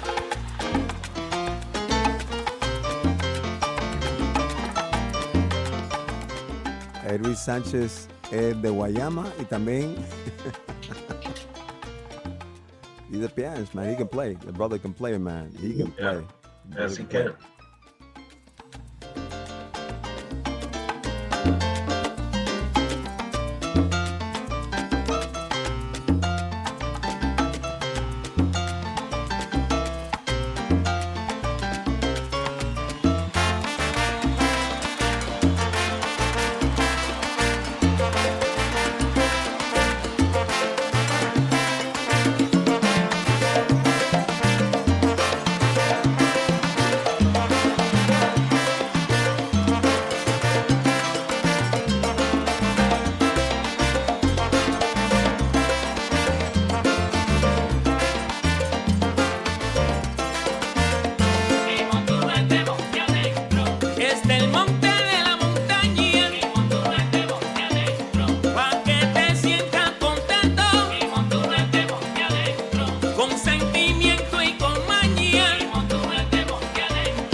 of the day, I mean, with all due respect to a lot of salsa singers and a lot of recordings that come out, but that says it all. I mean, that's it. That music that you hear right there, that groove that you hear, that afinque, todo que está, is just like, it's like on the money. And if you can't groove to that, you can't groove to anything, man. It sounds good. Riviera, mi montuno, monte adentro. Con el solo bongo de nuestro amigo, el gran Jorge González. La campana que baila, dijo él. Hablando de campanas, look what Johnny says about cowbells. He says that he would carry 2 or 3 bells with different grooves and styles of tunes on the gig, especially with Tito Puente. I carry these two. Is that the same thing with you, Jorge? Do you carry 2 or 3? You carry 2 or 3. Okay. All right. So we're going to hear one more song, then we're going to talk a little bit more because I want to hear about both of you moving from your current bands that you were at. Especially I want to talk to George about Conjunto Libre, Manny Oquendo, Jorge González, and whatnot. Here's something about cowbells. Cali Rivera, JCR. Yes. Yeah. Cowbells. That's a great bell. Yeah. That was the Taylor. Yeah. Mm-hmm. Yeah. I still have those. He was the Taylor, right? The Taylor. Yep. Yeah. The Taylor. Kathy Lorenzo says, "Vaya," she's dancing and enjoying that. So this is an interesting selection here. When Jorge and I were talking about songs where he plays bongo solos, I forgot about this song totally. And let me see if my audience there will recognize this the moment they hear it. If any of you are listening and you can at least recognize the singer. A man who sailed around his soul from east to west, from pole to pole, with ego as his drunken captain, greed the mutineer had trapped all reason in the hold. A man who walked across his heart, who took no compass, guide or chart, to rub and tar, his blood congealed, when he found himself revealed, ugly and cold. And the sirens that sing, fire nose with a ring, they'll drag you in. I'm not going to give the answer. I'll wait till somebody who's watching will recognize at least the singer. At least the singer. It's interesting. Ray Vega's on this cut. Ray Vega. I think a lot of the Oscar is on it. I think it's like Son de Solar Plus. That's a Mike Viñas arrangement. Yeah, Mike Viñas and a few of the others, and you, of course, on bongo. So we talk about the instruments. Another thing about Johnny, so Johnny not only has the new cowbell, but you saw his new bag to carry bongo and things of that nature, which I think, I'm not a bongocero, but that makes sense, right? To have something that easy to do all that carrying around. Jose. Yeah. Jose, sorry to interrupt you. Once the year starts creeping up on you, you don't want to carry anything. You just want to roll it. You get to that point, you say, what's the writer say? Provide me with the congas and bongo when I get there. I don't want to carry. No, I hear you. No, that's a heavy load to be carrying all over the place. So we left Jorge joining Rubén Blades. George, we left you in New York. You had left Tito Rojas. The band broke up. You're now in New York. You're starting to play. But you get to play with some great groups, including the one we mentioned, Manny Oquendo, Andy and Jerry González, and you play with Libre. You actually take the spot of Jerry González. How did that happen? That happened. I have to thank him all the time. Mr. Eddie Montalvo. Oh, okay, Eddie Montalvo. No. Eddie Montalvo. He called me up one time to sub for him. He had some other gig or something else to do, and he couldn't make this gig. So prior to that, I was already a huge fan of Libre. Mm-hmm. What is it you like about Libre? What was it you liked about Libre? It was the typical but yet aggressiveness of the band, and it was just the sound of it, and the way the band took it to, escalated into different levels, and later come back to normality, So so Eddie calls me up and he says, "Listen, I need you to cover a gig for me." I said, I'm not doing it. Okay. So I said, "Who's the gig with me?" He says, "It's with Conjunto Libre." So I said, "Come on, man." I thought he was yanking my chain, and he said, "No." He said, I'm serious. Come by the house. pick up some congas, and I give you the address and whatnot. So I go to Eddie's house. He used to live on 233rd Street, Carpenter Avenue, right? And I go to his house and I pick up some drums and he gives me the address. And my first gig was at Vassar College. Wow. And so he tells me, listen, you get there, don't talk much, just sit down and play strong and play discipline. Mind you, I wasn't conga playing wasn't my forte. I knew how to play, but You it were wasn't timbalero. my Yeah. Yeah. right. That was timbalero and bogocero. And so I said, okay, So I get there, and so I knew Andy and I knew Jimmy Bosch and Papu Vázquez, but I didn't know Manny. And so Manny and Andy, they were like a tag team. They were like Right. They were father and son. co-leaders. Yeah. Yeah, they were fat. Like, they were like father and son. So Manny sees me, and right away he says to Andy, "Hey Andy, who's the kid?" And I was about maybe like 21 or something like that, 21, 22. And Andy says, "Nah, he's okay. He's okay. He's all right." So he still doesn't acknowledge me, until I sit down and play. After we sat down and play, I played as clean as possible. Since I was a fan of the band, I knew what Jerry laid down, and how Jerry played. So I said I have I have to feed him the same thing. And so that I did. And at the end of the show, he grabs my hand and he slaps it. And he says, "You got a seat here anytime."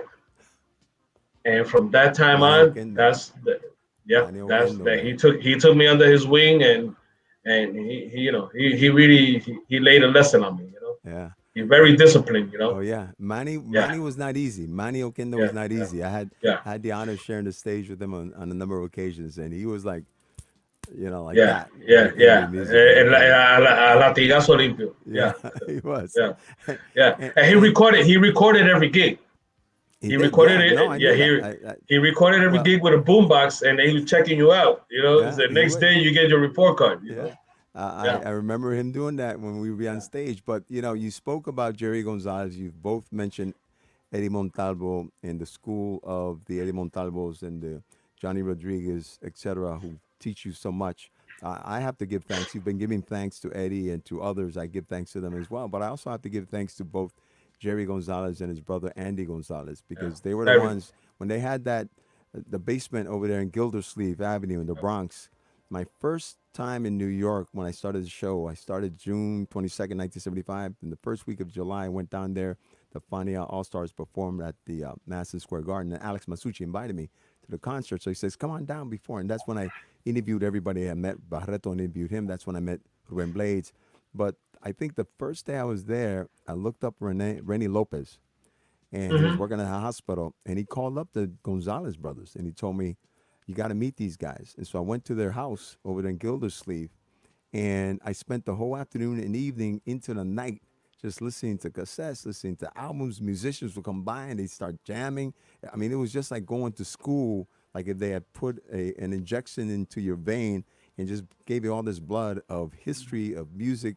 And it was like I walked out and I said, "Holy cow, these guys know so much about this stuff. This is crazy." And they were sticklers. I mean, they were very authentic to what they wanted to hear and the kind of music that they played and why they played it, et cetera, et cetera. So they were important. So we're talking about you moving into Libre, and there's a picture. I want to show you this picture for both of you. I want you to tell me what this is about. So this group is known as Típica 88. I see George. I see. Let me see. Jorge Delgado. I see Jimmy Bosch. I see Eddie Montalvo. Whoop, over here, look, I see Jorge Gonzalez. So, what is this? Tell me about that. Oh my God! Huh? Tell And me you know about. what? Let me comment on that because I was founding member of that group, and then George Gonzalez came in. Okay. That group came off of Fascinación and parts of Fascinación, Grupo Fascinación, and Conjunto Clásico. Okay. And so they was called Típica 88. It Uh-huh. started out as a conjunto, two trumpets, Jimmy Bash on trombone, conjunto style like Pacheco, Mm-hmm. and then that's when that salsa changed, to more the romantic type, the Lalo Rodriguez, Eddie Santiago. So they were looking for a different style. So they did a change in the rhythm section, and now they added a timbal, and then Jorge González came in. That's how long Jorge and I go back, maybe a little bit more, but that's when we start collaborating together, and so that's how that came about. So that was a very short-lived band, but it was a good band. A lot of good musicians, You had some great musicians. aggressive musicians. Yeah, you had some great musicians. Yeah. So Yeah. you played with Libre. How long were you and Manny and Andy? How long did you play with Libre? And they had Germán I Olivera. played. They had Germán Olivera was Yeah, singing for them. Yeah. yeah. I was there since 1989 to like 94. Mm-hmm. In 94, that's when I moved out to Puerto Rico. Okay. But I'm going to make it short. Manny was so meticulous and so accustomed to my playing that even after I moved to Puerto Rico, there was certain heavy gigs, and he would send for me from Puerto Rico to come Wow. and do the gigs, and so one of those trips I came to do a couple of gigs with Libre, and that's when I got the gig with Tony Vega, and then I had to tell Andy, listen, I won't be able to travel anymore, so to come and do the gig, so. And that was the end of that, Wow. 94. But then I played with him a couple of times after I came back to New York in 98. So. There you go. So you went back to Puerto Rico and you get the gig with Tony Vega, que estaba bien pegado back Bien then. pegado. Humberto Ramirez was directing the band, Musical, right? yeah, Musical director, yeah. And RMM was happening. Ralph Mercado Yeah. Music was the record label, and Tony was going everywhere. He had sang with Willie Rosario, with Palmieri, with La Selecta, and then he forms his own band, and he's doing very well. And you're back in the island, so you're back in Puerto Rico, having played in New York, going back to the island.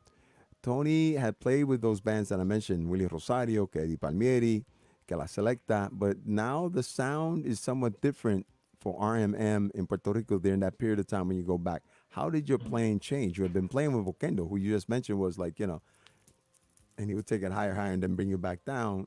What changed as far as the music and the style that you were playing? In the style I was playing, it was less. It was a bit less freedom. There was more calculated thing. There was a lot of swing to it. Mm-hmm. I won't say aggressive as to jumping out and taking a solo wherever the other person felt like, as opposed to Libre, Manny will put you on the spot. You're gonna take a solo right now.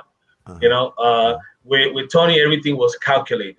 Not that it wasn't swinging. It's just we're gonna do this and we're gonna do that and we're out. Mm-hmm. But as a disciplined musician that I feel that I've always been, you have to besides you being a good musician and getting along and doing it's a job, and it's a job that you got to do, and we get paid for it, but you got to follow the rules like anywhere else you go. This is what esto lo que hay. This is what you're gonna do. That's so right. I was always able to adapt to whatever's going on. Yeah. And musically. Yeah. So you were with Tony, and I'm gonna go back to Jorge. So Jorge, you're with Blades. You're playing with Ruben. Ruben takes some time off to do several things, but you're still playing with them steady whenever he had the tours, which were many. How did Willie Colón come into the picture? Yeah, well, that's what I was going to say. After Ruben, then I started playing con el malo, Mr. Willie Colón. Now, Willie Colón has a hardcore rock and soccer robots powerhouse band. Mm-hmm. So it was a real pleasure playing with Willie. I'm still playing with him. But also, when he uses the big band, when he uses the violins and he uses the female vocalists, and he plays orquesteras, y por hablar, that band smokes. Mm-hmm. Also, when he gets together with Ruben, I remember going to Venezuela, and Willie Colón put a killer band together. Uh-huh. I was playing bongos, Pablo Pepillon conga, Harry Dono on timbal, Gene Perez on bass, Enio Gatti on piano. He had Jimmy Bosch on trombone, Luis Bonilla on trombone, Ozzy Melendez on trombone, and Bobby Franceschini on sax. that band was cooking. I mean, you can watch that on YouTube. Willie Colón and Rubén Blades. I've got the cassette. Venezuela. I've got the You cassette have of the that? whole concert. I've got the cassette of the whole concert. I tell the story when I brought Rubén Blades up with Say Solar for the first time. We had some sound problems going, sonido técnico, and it didn't work the sound system. And he did a one-man show. He did jokes. He did a whole bunch of things for an hour. I mean, he was on stage, him alone, haciendo chiste, anécdota, hablando, que si esto, and acting, and doing all the things he did for an hour. And when he finished, we had to postpone the concert. When he finished, he comes off stage and he whispers in my ear, "Did you record that?" I said, "Oh man, I didn't record it," which would have been historical. And since that time, I would record all of his concerts when I was working on tour. That's why Georgie has some cassettes sitting somewhere in his collection of him playing with Rubén. But I have that one on cassette, and it is an excellent band. So here's what John Santos says here. Those are two, the Georgies, are the most disciplined, solid, rooted percussionists in the business. Tremendos ejemplos para la historia. That comes from John Santos, somebody that we all respect, not only because of his musicianship, but he's a cultural warrior and an educator and an activist and someone who really understands what this music is about. And for him to say that is great praise. So you go with Willie, you have Pacheco calling you, you have Rubén calling you, you have Willie calling you, you have three people calling you. How did you prioritize who you're going to play with, and what was the reaction on the other side? No, well, the thing is to be responsible with if you can't make a gig, let them know ahead of time. You know, I never leave nobody flat. I don't do that. Anybody that knows me knows, you know. But it's something funny. I remember Pacheco calls me for a gig. You know, he says, "Oh, we have a gig, blah blah. I need you." You know, so I checked the dates, and I'm booked with Ruben. So Pacheco, man, I'm sorry, I can't make the gig. I'm already booked. He said, "You booked? Who you booked with?" I said, "I booked with Ruben." He said, "Ruben who?" I said, "Ruben Blades." And then he said, "¿Qué tú crees que yo soy un saco de mierda?" He got pissed off. He didn't use me for like 2 months. I mean, I try to be, you know, responsible and, you know, give everyone equal, you know, but, you know, you can't be in two places at one time. You can't. You know? So give you a sense, give you a minute just to relax your voice. Yeah, my throat is messed up. I know. You're both going to enjoy this. Oigan esto.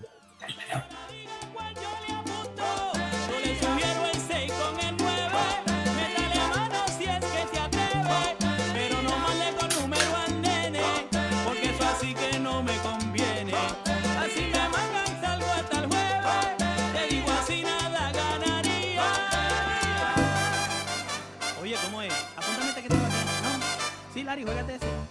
Le saqué un parle. La Caraquita de Venezuela. Miércoles y domingo. Santo Domingo. En Nueva York también. Mira, hay millones. Alex está jugando.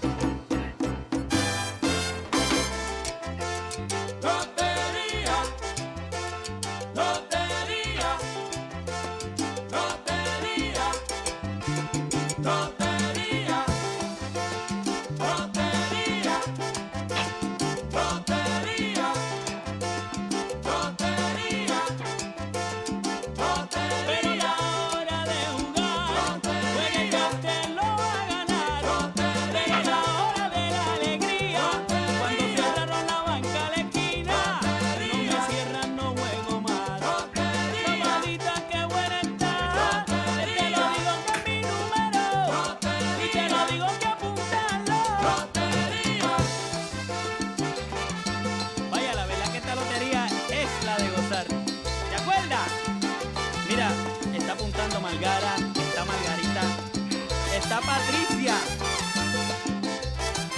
En Panamá también.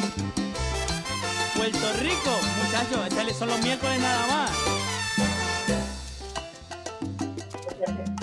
Te pongo el que se sacó el premio mayor, Mr. Jorge González. Díselo, Georgie.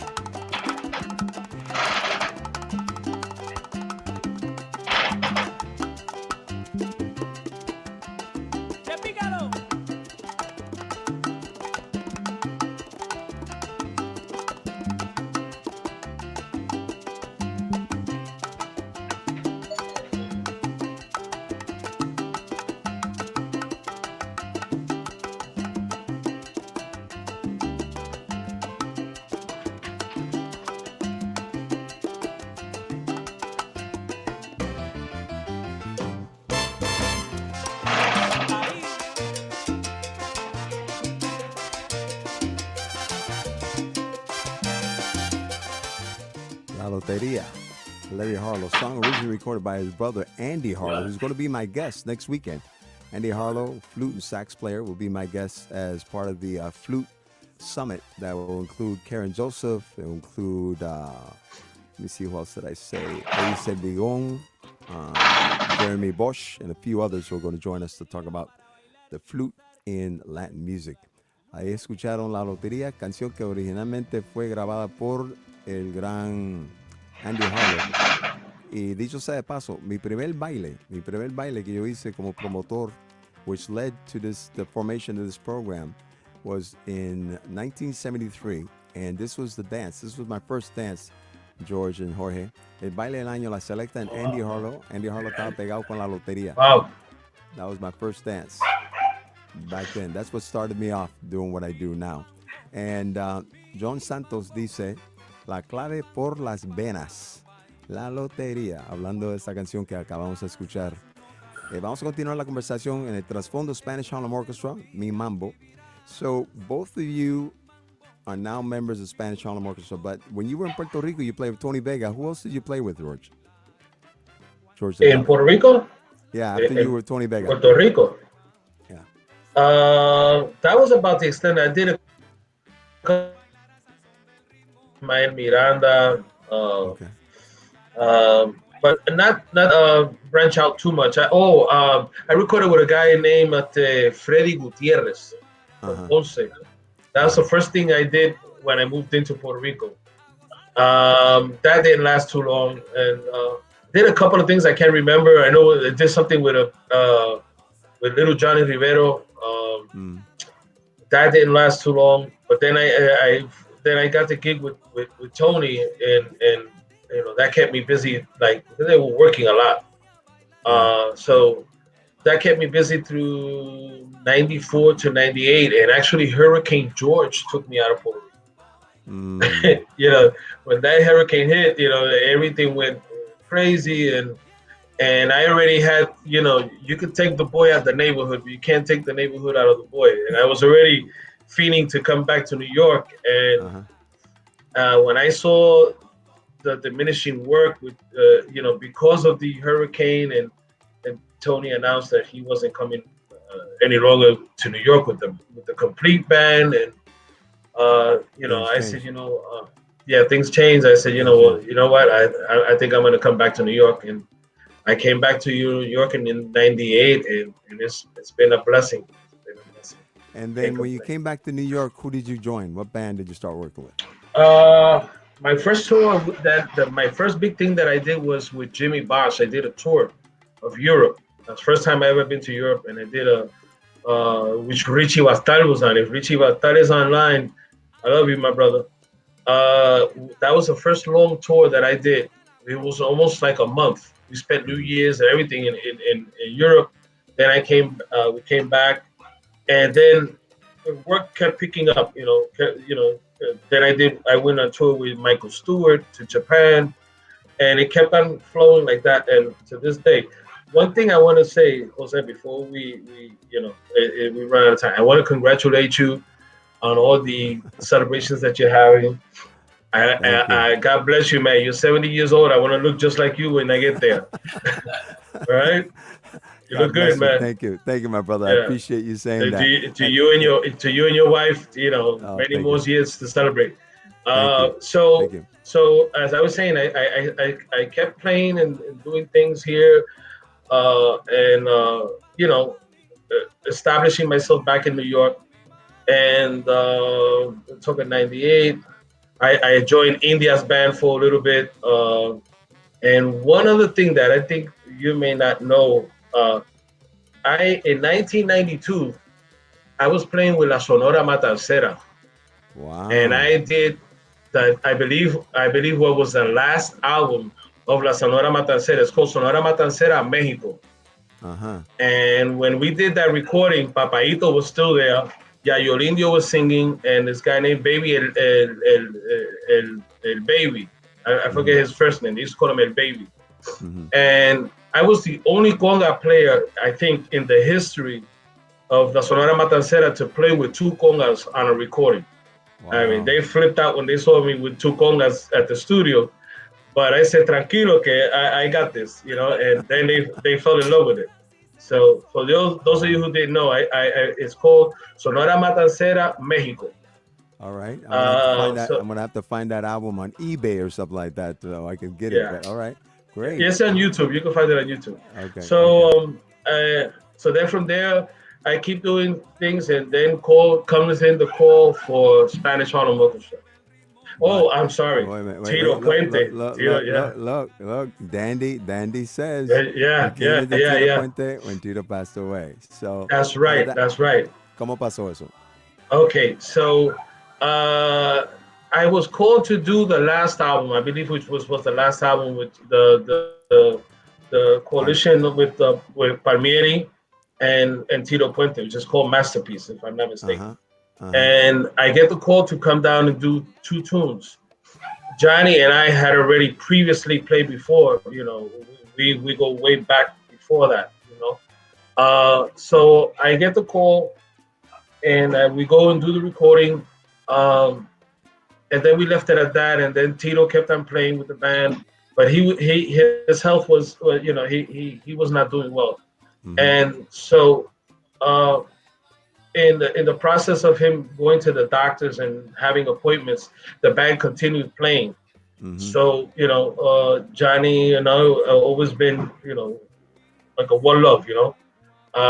He called me, listen, we're gonna need you to do a couple of gigs, you know, until the old man, and maybe even after everything comes out well, he won't be able to play, but he'll be able at least to direct the band, and you know, we'll be able to do our shows, you know, however we can. So I said, fine, you know, and so that's the way, you know. So we started playing with the Tito Puente band, and then when he goes into, you know, the operation where you know, he lost his life.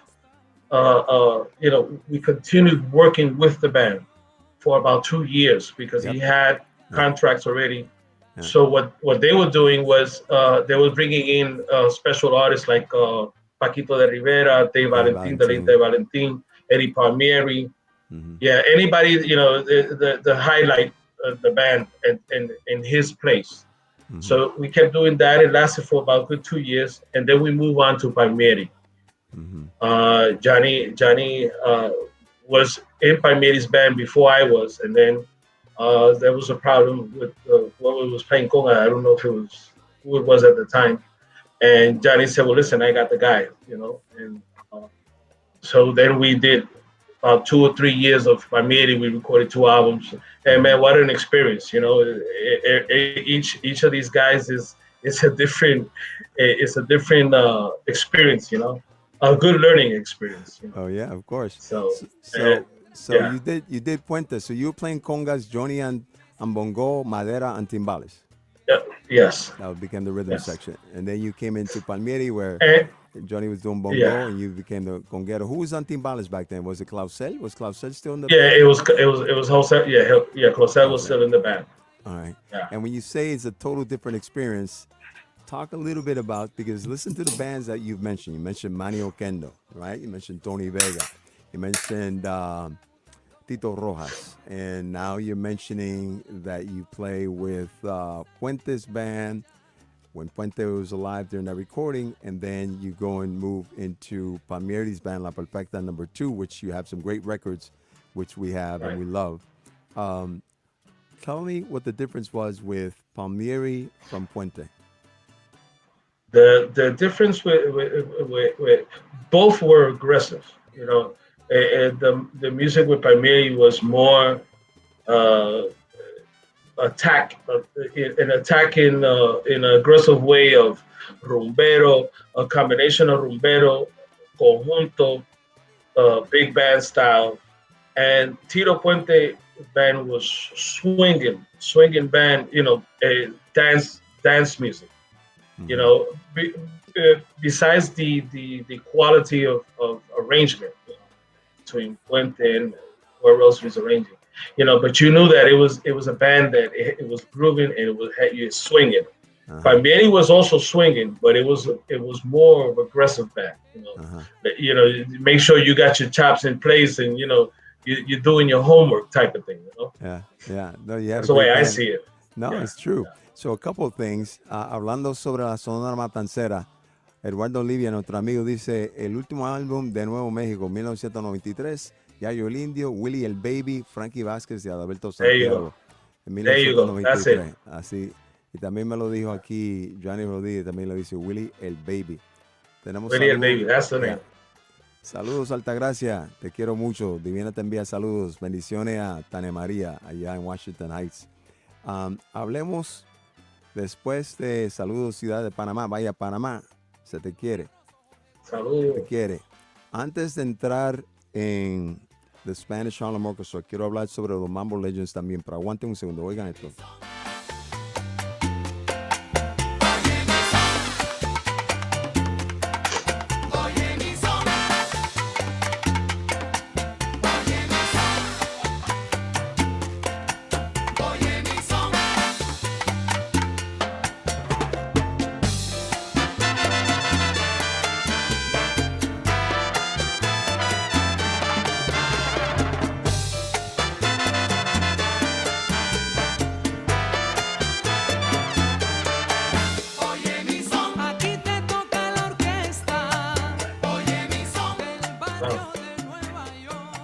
Ahí escuchamos Spanish Harlem Orchestra en el tiempo del Palladium. Mira lo que dice eso. Your CD is selling for $70 on Amazon through a third party. You need to put more CDs into the system. I'm telling you. So, both you and Jorge joined the Spanish Harlem Orchestra. I'm trying to remember, though. I remember the original recording. I'm trying to remember in my mind who was the percussion section because Chino Nunez was in that band, the original band, right? So it was Chino playing timbales. Who else was playing? Was it Bobby Allende? Bobby Allende was playing bongo. Yeah, it was Bobby Allende. And of course, Oscar Hernandez. But you moved into the Spanish Harlem Orchestra. Jorge, when did you join the Spanish Harlem Orchestra? Right after the that first was like album? 14 years ago. 14 years ago. So it was after the first album, after they did, I think it was after the first After this, yeah. After the first album, yeah. It was the second album, maybe. The second album. The first two albums, I didn't do it. Yeah, that's when you both joined. So you both joined the Spanish Harlem Orchestra. Let's talk about that band in particular, because that's a touring band similar to what was, Tito's touring band. It's not as big as that, but it has a lot of the musicians from the band, similar to Mambo Legends, which we're going to talk about in a moment. We're going to hear some tracks from the Mambo Legends to close things out. How was it that you became a member of the Spanish Harlem Orchestra? In your case, Georgie, and in your case, Jorge. Georgie, you start. I was like one of the original members when the band was formed, began, and there was a top record label that took over the record. So we go and we record the record. We put the band together. Oscar came up with, had the concept, and the other person, the executive producer, had the concept of what they wanted to do. And so we get called to do this album. We put it together, and somewhere down the line, the record label fell out. I don't know what happened. They couldn't, put out the record. So the record sat for about a year, I believe. And so in that year, I was playing with Palmieri. So all of a sudden, now the record comes out, and they put the band together. We start doing local gigs in New York, here, blah, blah, blah, blah, and this. And all of a sudden, it blew up. The band blew up and it worked. So now I was still juggling both Palmieri and Spanish Harlem at the same time. And until the, conflict finally hit, So then I was doing a tour with Palmieri, and at some point, then Oscar needed somebody steady, and I believe he replaced me with, and Bobby Allende was playing congas, and that's where then there was somebody, I think Robert Quintero was playing bongos for a little while, and it just kept shifting, where I came back to do subbing for the band on congas, and somehow in that mix, then Jorge González came into the band. That's right. So I would say that might have been like 2006 or 2005, somewhere around there. Right. So Jorge, because I had my band for a year. The one de Mi Ritmo Llegó. Yes, I had my band for a year, 2005 to 2006. So, and then somewhere in the mix, then Georgie came into the band. So you were busy, busy. So Jorge, how was it that you became a member of the Spanish Harlem Orchestra? Was it because Yeah, I used to sub for the Spanish Harlem Orchestra also. And when that happened, like with George and stuff, then Oscar calls me and asked me if I wanted to join the group. They needed somebody steady there. So that was 14 years ago.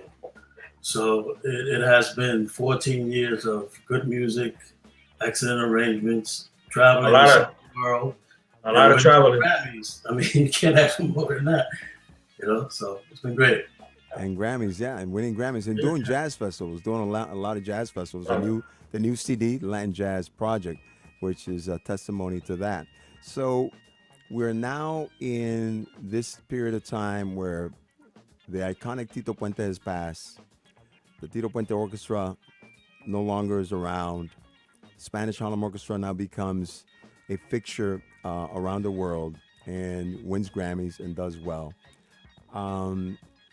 Rubén shifts and starts recording with the Costa Rican band Editus Ensemble, and then Roberto Delgado and his band from Panama. He goes and he serves for his people, el gobierno de Panamá, como ministro de Turismo, y regresa de Panamá para hacer una gira final con 6 Son Solar, donde de nuevo los miembros de 6 Son Solar se juntan para una gira final. That's when you did the last big tour with Rubén Blades. That would have been in 2009, maybe. I'm thinking it was around that time period. Jorge, when you were doing that last tour, Oscar, Ralph Elizari, Jimmy Bosch, Reinaldo Jorge, Mike Viñas, Ricardo Marrero, Montalvo, Robbie Amin, and Arturo Ortiz do this last tour with Rubén.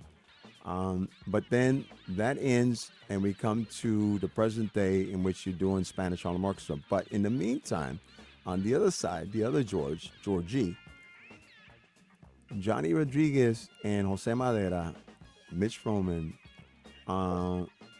there's still a feel, there's still a want in the music world for Tito's sound, for that mambo sound of the big bands of Tito Puente, Tito Rodriguez, Machito. There's an album recorded that is the big three: Tito Rodriguez Jr., Tito Puente Jr., el hijo Mario, el hijo de Machito. They put an album out, but the Mambo Kings finally come to life as a band and under the direction of the members that I just said. How is it that you become a member of the Mambo Legends Orchestra if you were with the Spanish Harlem Orchestra and everybody else? How did that happen, Jorge? Well, the same way, you know, like I said, you know, Johnny and I are very, you know, it's like very close, you know, and we follow the good music, and you know, we decided to you know, to keep the band going. There was somebody else that took over, a guy named Stu Jackson, which that was another story, but he wanted to keep that band alive, and so he did so, but he made it a big band. You know, a much bigger band than what Tito was touring with. Right. And right, we're talking about 21 musicians. And so he did, and the music was, you know, orchestrated for that size. And, you know, we just jumped into the studio and we did the first recording under the Latin Giants. Right. I think there's two or three recordings under the name of the Latin Giants. Then it for whatever reasons, then it became the Mambo Legends. So, you know, it was just a continuation of, and the legacy of these pioneers of Puente, Machito, Rodriguez, you know, where we kept that music alive. And I have to say, you know, humbly, that I have never, you know, that sound of the Mambo Legends is the closest thing, the most authentic as to what it used to be.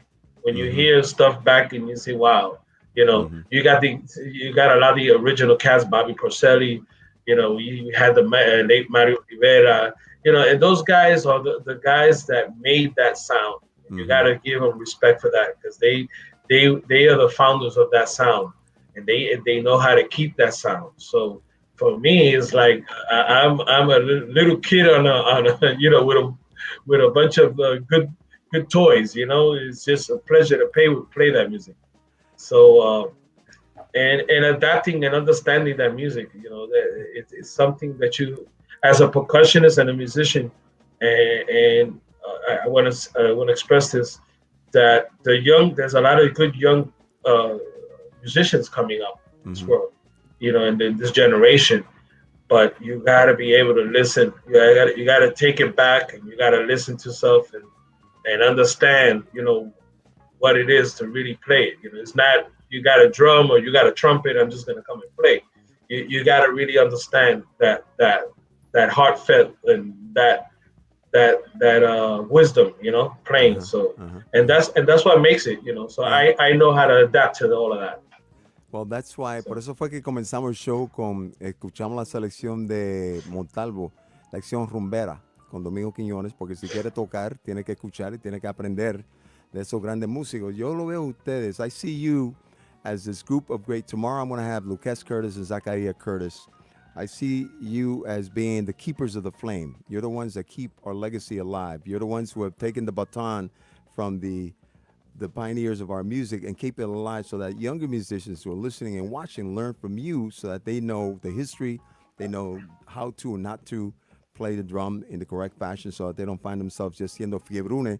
No que es malo ser fiebrún, porque tú fuiste fiebrún también, pero para que sepan bien la historia, el porqué, de dónde viene, el significado, la importancia y el respeto que se le tiene que dar al tambor, porque no es solamente un instrumento donde uno hace ruido, sino que tiene un papel muy significado. You give it the personification of what you're doing. You're gonna half-fast. That's the way you're gonna sound, half-fast. You got to be precise and do your homework. Yeah, tiene que ser. Antes de cerrar, we've been going on for 2 hours and 22 minutes. I don't know when Facebook and YouTube are going to end me. Maybe in another 8 minutes. We don't know. Since we got Johnny says the two pit bulls right here. I don't know if he's talking about you two or if he's talking about Palmieri and Puentes. So I don't know which of the two pit bulls. I'm going to make the short. Okay, we were playing at oh my God, what is that place on 44th Street next to Club Babalu, jazz place. I forget the name of the place. And we're playing, and we're killing it. With Palmieri, Johnny and I, we're killing it. We're playing, and we're killing it. And some guy comes up to us. He said, you know what? You guys look like two pit bulls. and it was funny. We never forget that. I forget the name of that club on 44th Street next to Club Babalu. The two pit bulls. You too. Yeah, he said, you guys, and also the Dream Team. The Dream Team, which is another group that he's put together, has some great musicians in there. Jeremy's on that, and he's got some great musicians. I mean, so before we conclude, you two are now veterans, and you started young, both of you. Ustedes dos empezaron jóvenes, ambos. O sea, de niño están tocando y ya tenían pasión y amor, experiencia. En el caso de Jorge, grabó bien joven. En el caso tuyo, tú comenzaste joven con Tito Rojas como teenager. Entre la nueva cosecha de músicos, especialmente percusionistas, algunos nombres que resaltan. What are some names of young percussionists that you've seen or heard or played with that you say, keep your eye out on this particular cat, etc., etc.? ¿Quiénes son algunos that you can come up with right now? Both you, George, and you, Jorge. There's a kid named Marcos Lopez. Marcos Lopez. There's a lot of young cats, I have 3 fine students that I discipline them very well. Orestes Sobrantes, Nelson Matthew, and another kid named Max Castro that are my light. I say, these kids, mentees, your mentees. My mentees, and very proud of them. They're doing a lot of stuff too. But there's a lot of young guys. The only thing that I always say is that you got to look for the root of what is it that we do, and how it evolved, you know, so that you could understand what it is that you're doing. Because anybody could learn how to play great and be excellent, you know, but you're doing something without knowing what the foundation is, and that's, you got to know the foundation. So it's really important as to what you're doing. Yeah. You mentioned Marco Lopez. Marco Lopez, we met when he was a teenager and he came up to Berkeley to study at Berkeley College of Music. Now he's in New York. Another tremendo percusionista, timbales, whatever. Isaac Delgado used them on his latest album. There's a track that he does in Homenaje Feliciano where he has him and Luisito Quintero playing both, playing timbales. Ambos. That's my brother from another mother too. Yeah, Luisito Quintero. And you have Michael Lopez, who's another young cat who you keep your eye out. En el caso tuyo, Jorge González, y hablando de dónde fue the club, Melissa and Johnny tell us it was the Birdland on 44th Street. The Birdland. The Birdland. Jorge González, in your case, you travel the world. You're in New York. You come across musicians. You see musicians. You hear musicians. Who might be some of the young cats on bongo that you say, wow, that cat, he's got it? Who would they be? Well, I was going to mention more or less the same names that George mentioned. I seen Orete on 03. He's a great musician. Marco Lopez también. I toca mongo bien chévere. Yeah. And this guy named Edward Gomez. Edward, ¿cómo se llama? Edward Gomez. Edwin Gomez. Edward Gomez. Edwin Gomez. Okay. Yeah. Where, is he here in New York or where's he at? Yeah, he's in New York. He's a great player. Yeah, he's in New York. Yeah. Okay. All right. So we got to keep our eye on them. And when we think about the roots, oigan esto. Oigan.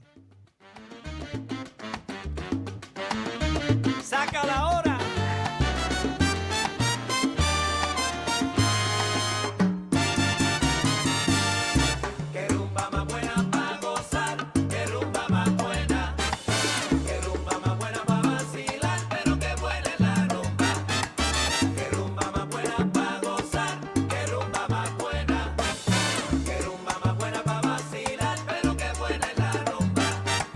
Yo siento la tumba y me deslizo con ganas. Siento que América hispana también se vuela de rumba. Que rumba más buena para gozar, que rumba más buena, pero que rumba más buena, que rumba más buena para vacilar, pero que buena es la rumba.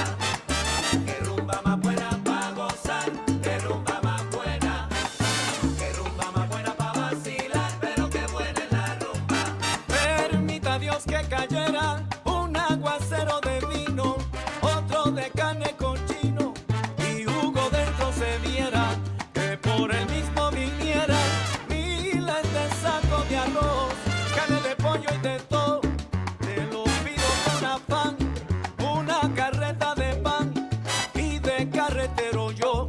Oye, que rumba más buena para gozar, que rumba más buena, que rumba más buena, que rumba más buena para vacilar, pero que buena es la rumba, que buena es la rumba. La rumba para gozar.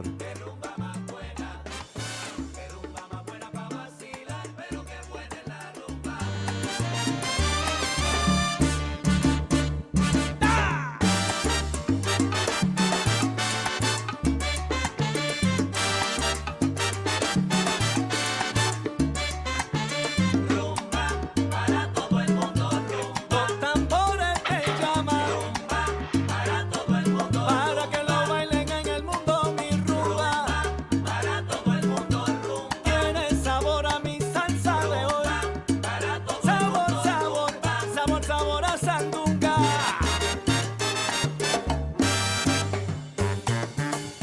Ahora rumbero.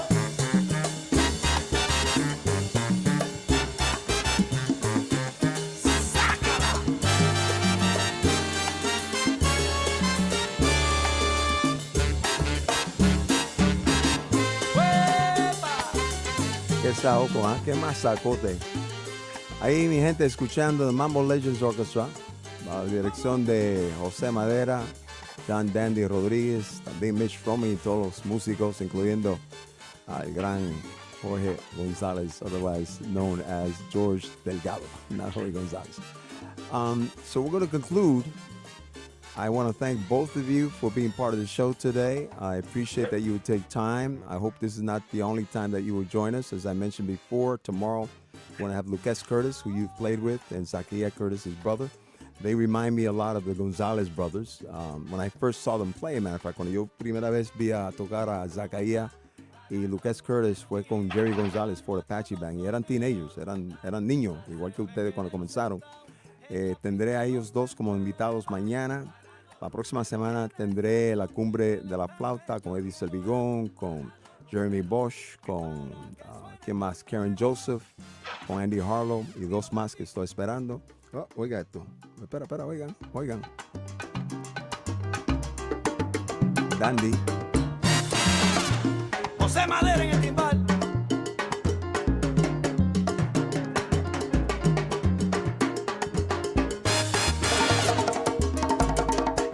Y Mr. Swing Delgado.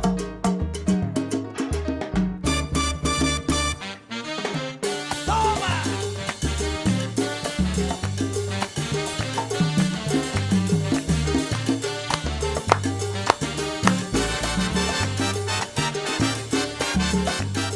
Mr. Swing, George Delgado. Y la campana que baila, Jorge González. Como dije antes, entonces tendré el swing.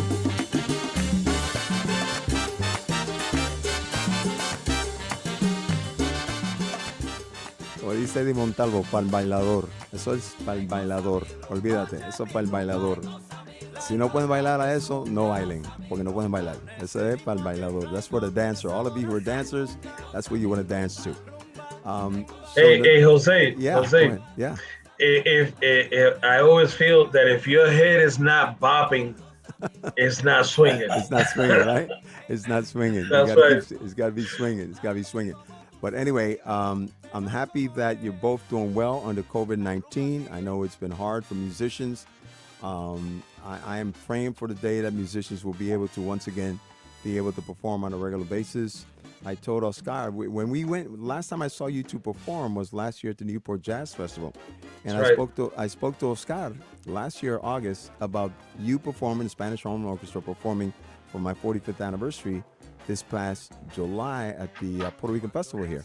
We would have had you, we would have had Palmieri, we were trying to get a Gran Combo, and then of course COVID-19 hit, so that went nowhere. But let's keep our fingers crossed. Let's keep praying that maybe next year things will be better and we will be able to see, both the Spanish Harlem Orchestra, the Mambo Legends Orchestra, all these great bands perform and hopefully come to the Boston area. But I want to thank both of you. Quiero dar las gracias a los dos, a los que están viendo el show. Gracias a ustedes, en Perú, en Colombia, Costa Rica, Panamá, Puerto Rico, en California, John Santos. De nuevo, gracias a usted. Aquí dice John Santos, mil gracias familia, tremendo show como siempre, José. Georgie continúa el legado del swing del mismo maestro Johnny Rodríguez. Eso es cierto. Como yo dije, John, these are the keepers of the flame. You are one of those flames, but they are the keepers of the flame. And we're so blessed to have all of you who have so much respect for our music, for the instruments in particular, and for just the whole culture that you bring to our lives. And I am so grateful that you will share this time with us and with all the people who are watching. Así que gracias a ustedes. ¿Qué más? Pronto tendré también Gonzalo Rubalcaba con Aimé Nubiola. Eso es en 2 semanas. Como dije antes, tendré a Dandy con José Madera. Mitch Roman lo tendremos también. We have a new book by Chris Washburn titled Latin Jazz. We're going to have him as a guest, and we're going to have Mary Kent as a guest who did Salsa King. So there's a couple of people coming down the pike that I think will be of your interest. Pero de nuevo, Georgie, tu última palabra. Thank you, my brother. Thank you for... bueno, quiero saludar a todos los que se estaban in tune hoy en sintonía. Forgive my Spanglish. I love you guys and thank you for the support. Jose, thank you, man. Thank you for the invitation. I had a good time. Jorge, don't fall asleep. And as my father would say, y que viva la salsa. Jorge, I love you, and thank God that your father was the one that gave you that first taste of bongos and and music and everything else. May he rest in peace. And to you, Thank you. you know how much Divina loves you and loves all of you. So Give her my regards. I will. She's Yeah. upstairs right now. De And corazón, acá también. she is listening and watching, and she's saying, "Give him my love. Don't let him think it's only you." So she sends you her love to all of you as well. But thank you again, and let's keep swinging, man. And keep doing some great music. José, y después me da la receta para lucir así como tú. Bueno, el secreto mío es, se lo digo a ustedes, no se lo diga a nadie. Wait a minute, there's some people watching. My secret is the woman upstairs, Divina. She's the one that keeps me healthy. And I'll be honest with you, I would not be talking with you today if it were not for Divina. She is my divine angel. She has saved my life. She has saved my life. She has brought me back to health when I've been ill, and she's the one that every day just makes me who I am. So I'm a blessed man, and I'm sure you're in the same position as well. But thank you both. I love you. God bless you. Que viva la salsa. Como siempre, a tus órdenes. Ya saben que estamos aquí, ¿ok? Salud. Que Dios lo bendiga a ambos. Gracias. Igual. Bye bye. Take care. Bueno, mi gente, de esa manera concluimos la programación de hoy. Hemos tenido una amena charla con nuestros amigos George Delgado y Jorge González. Espero que haya sido de su agrado. Recuerden que estamos aquí sábado y domingo, mañana domingo, de 4 a 6, con los hermanos Curtis. Estarán aquí Lucas, su hermano Zacarías el pianista, Lucas el bajista. Estaremos hablando sobre música y otras cosas más, escuchando música también y gozando de lo bueno. Y el próximo fin de semana una cumbre de flautas con Eddie Selvigón, con Jeremy Bosch, con Karen Joseph, con Andy Harlow y otros más que van a ser invitados. Así que espero verlos el próximo fin de semana, si Dios permite. I'm looking forward to next weekend when we have the Flute Summit on Saturday and Sunday. Andy Harlow, Karen Joseph, Jeremy Bosch, Eddie Selvigón, and 2 other guests who are going to join us both Friday and Saturday. And tomorrow, Lucas and Zachariah Curtis will be joining us as well. So stay tuned. Got a lot of good things happening. Gracias. And remind people we're here every Saturday and Sunday from 4 to 6 p.m.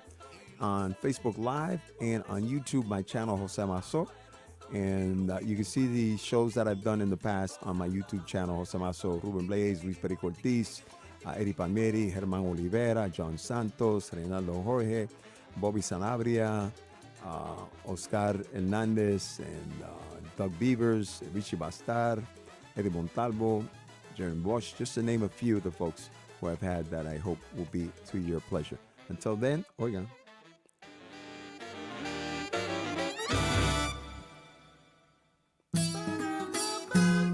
Ahí está.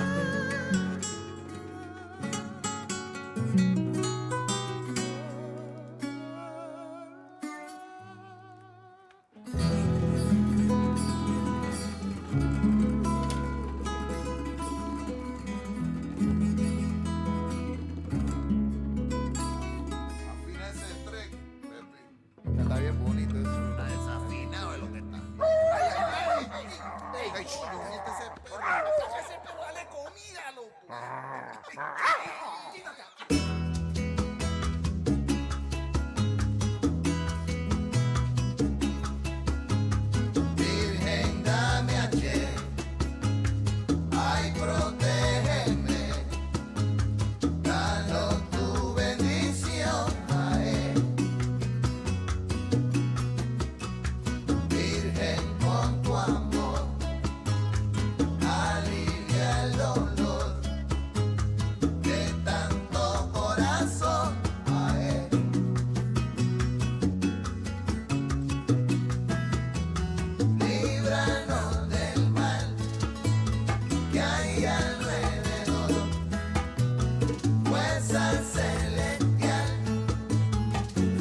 Bueno, mi gente, con eso nos despedimos para el día de hoy. Gracias de nuevo a cada uno de ustedes. Que Dios los bendiga. God bless you all.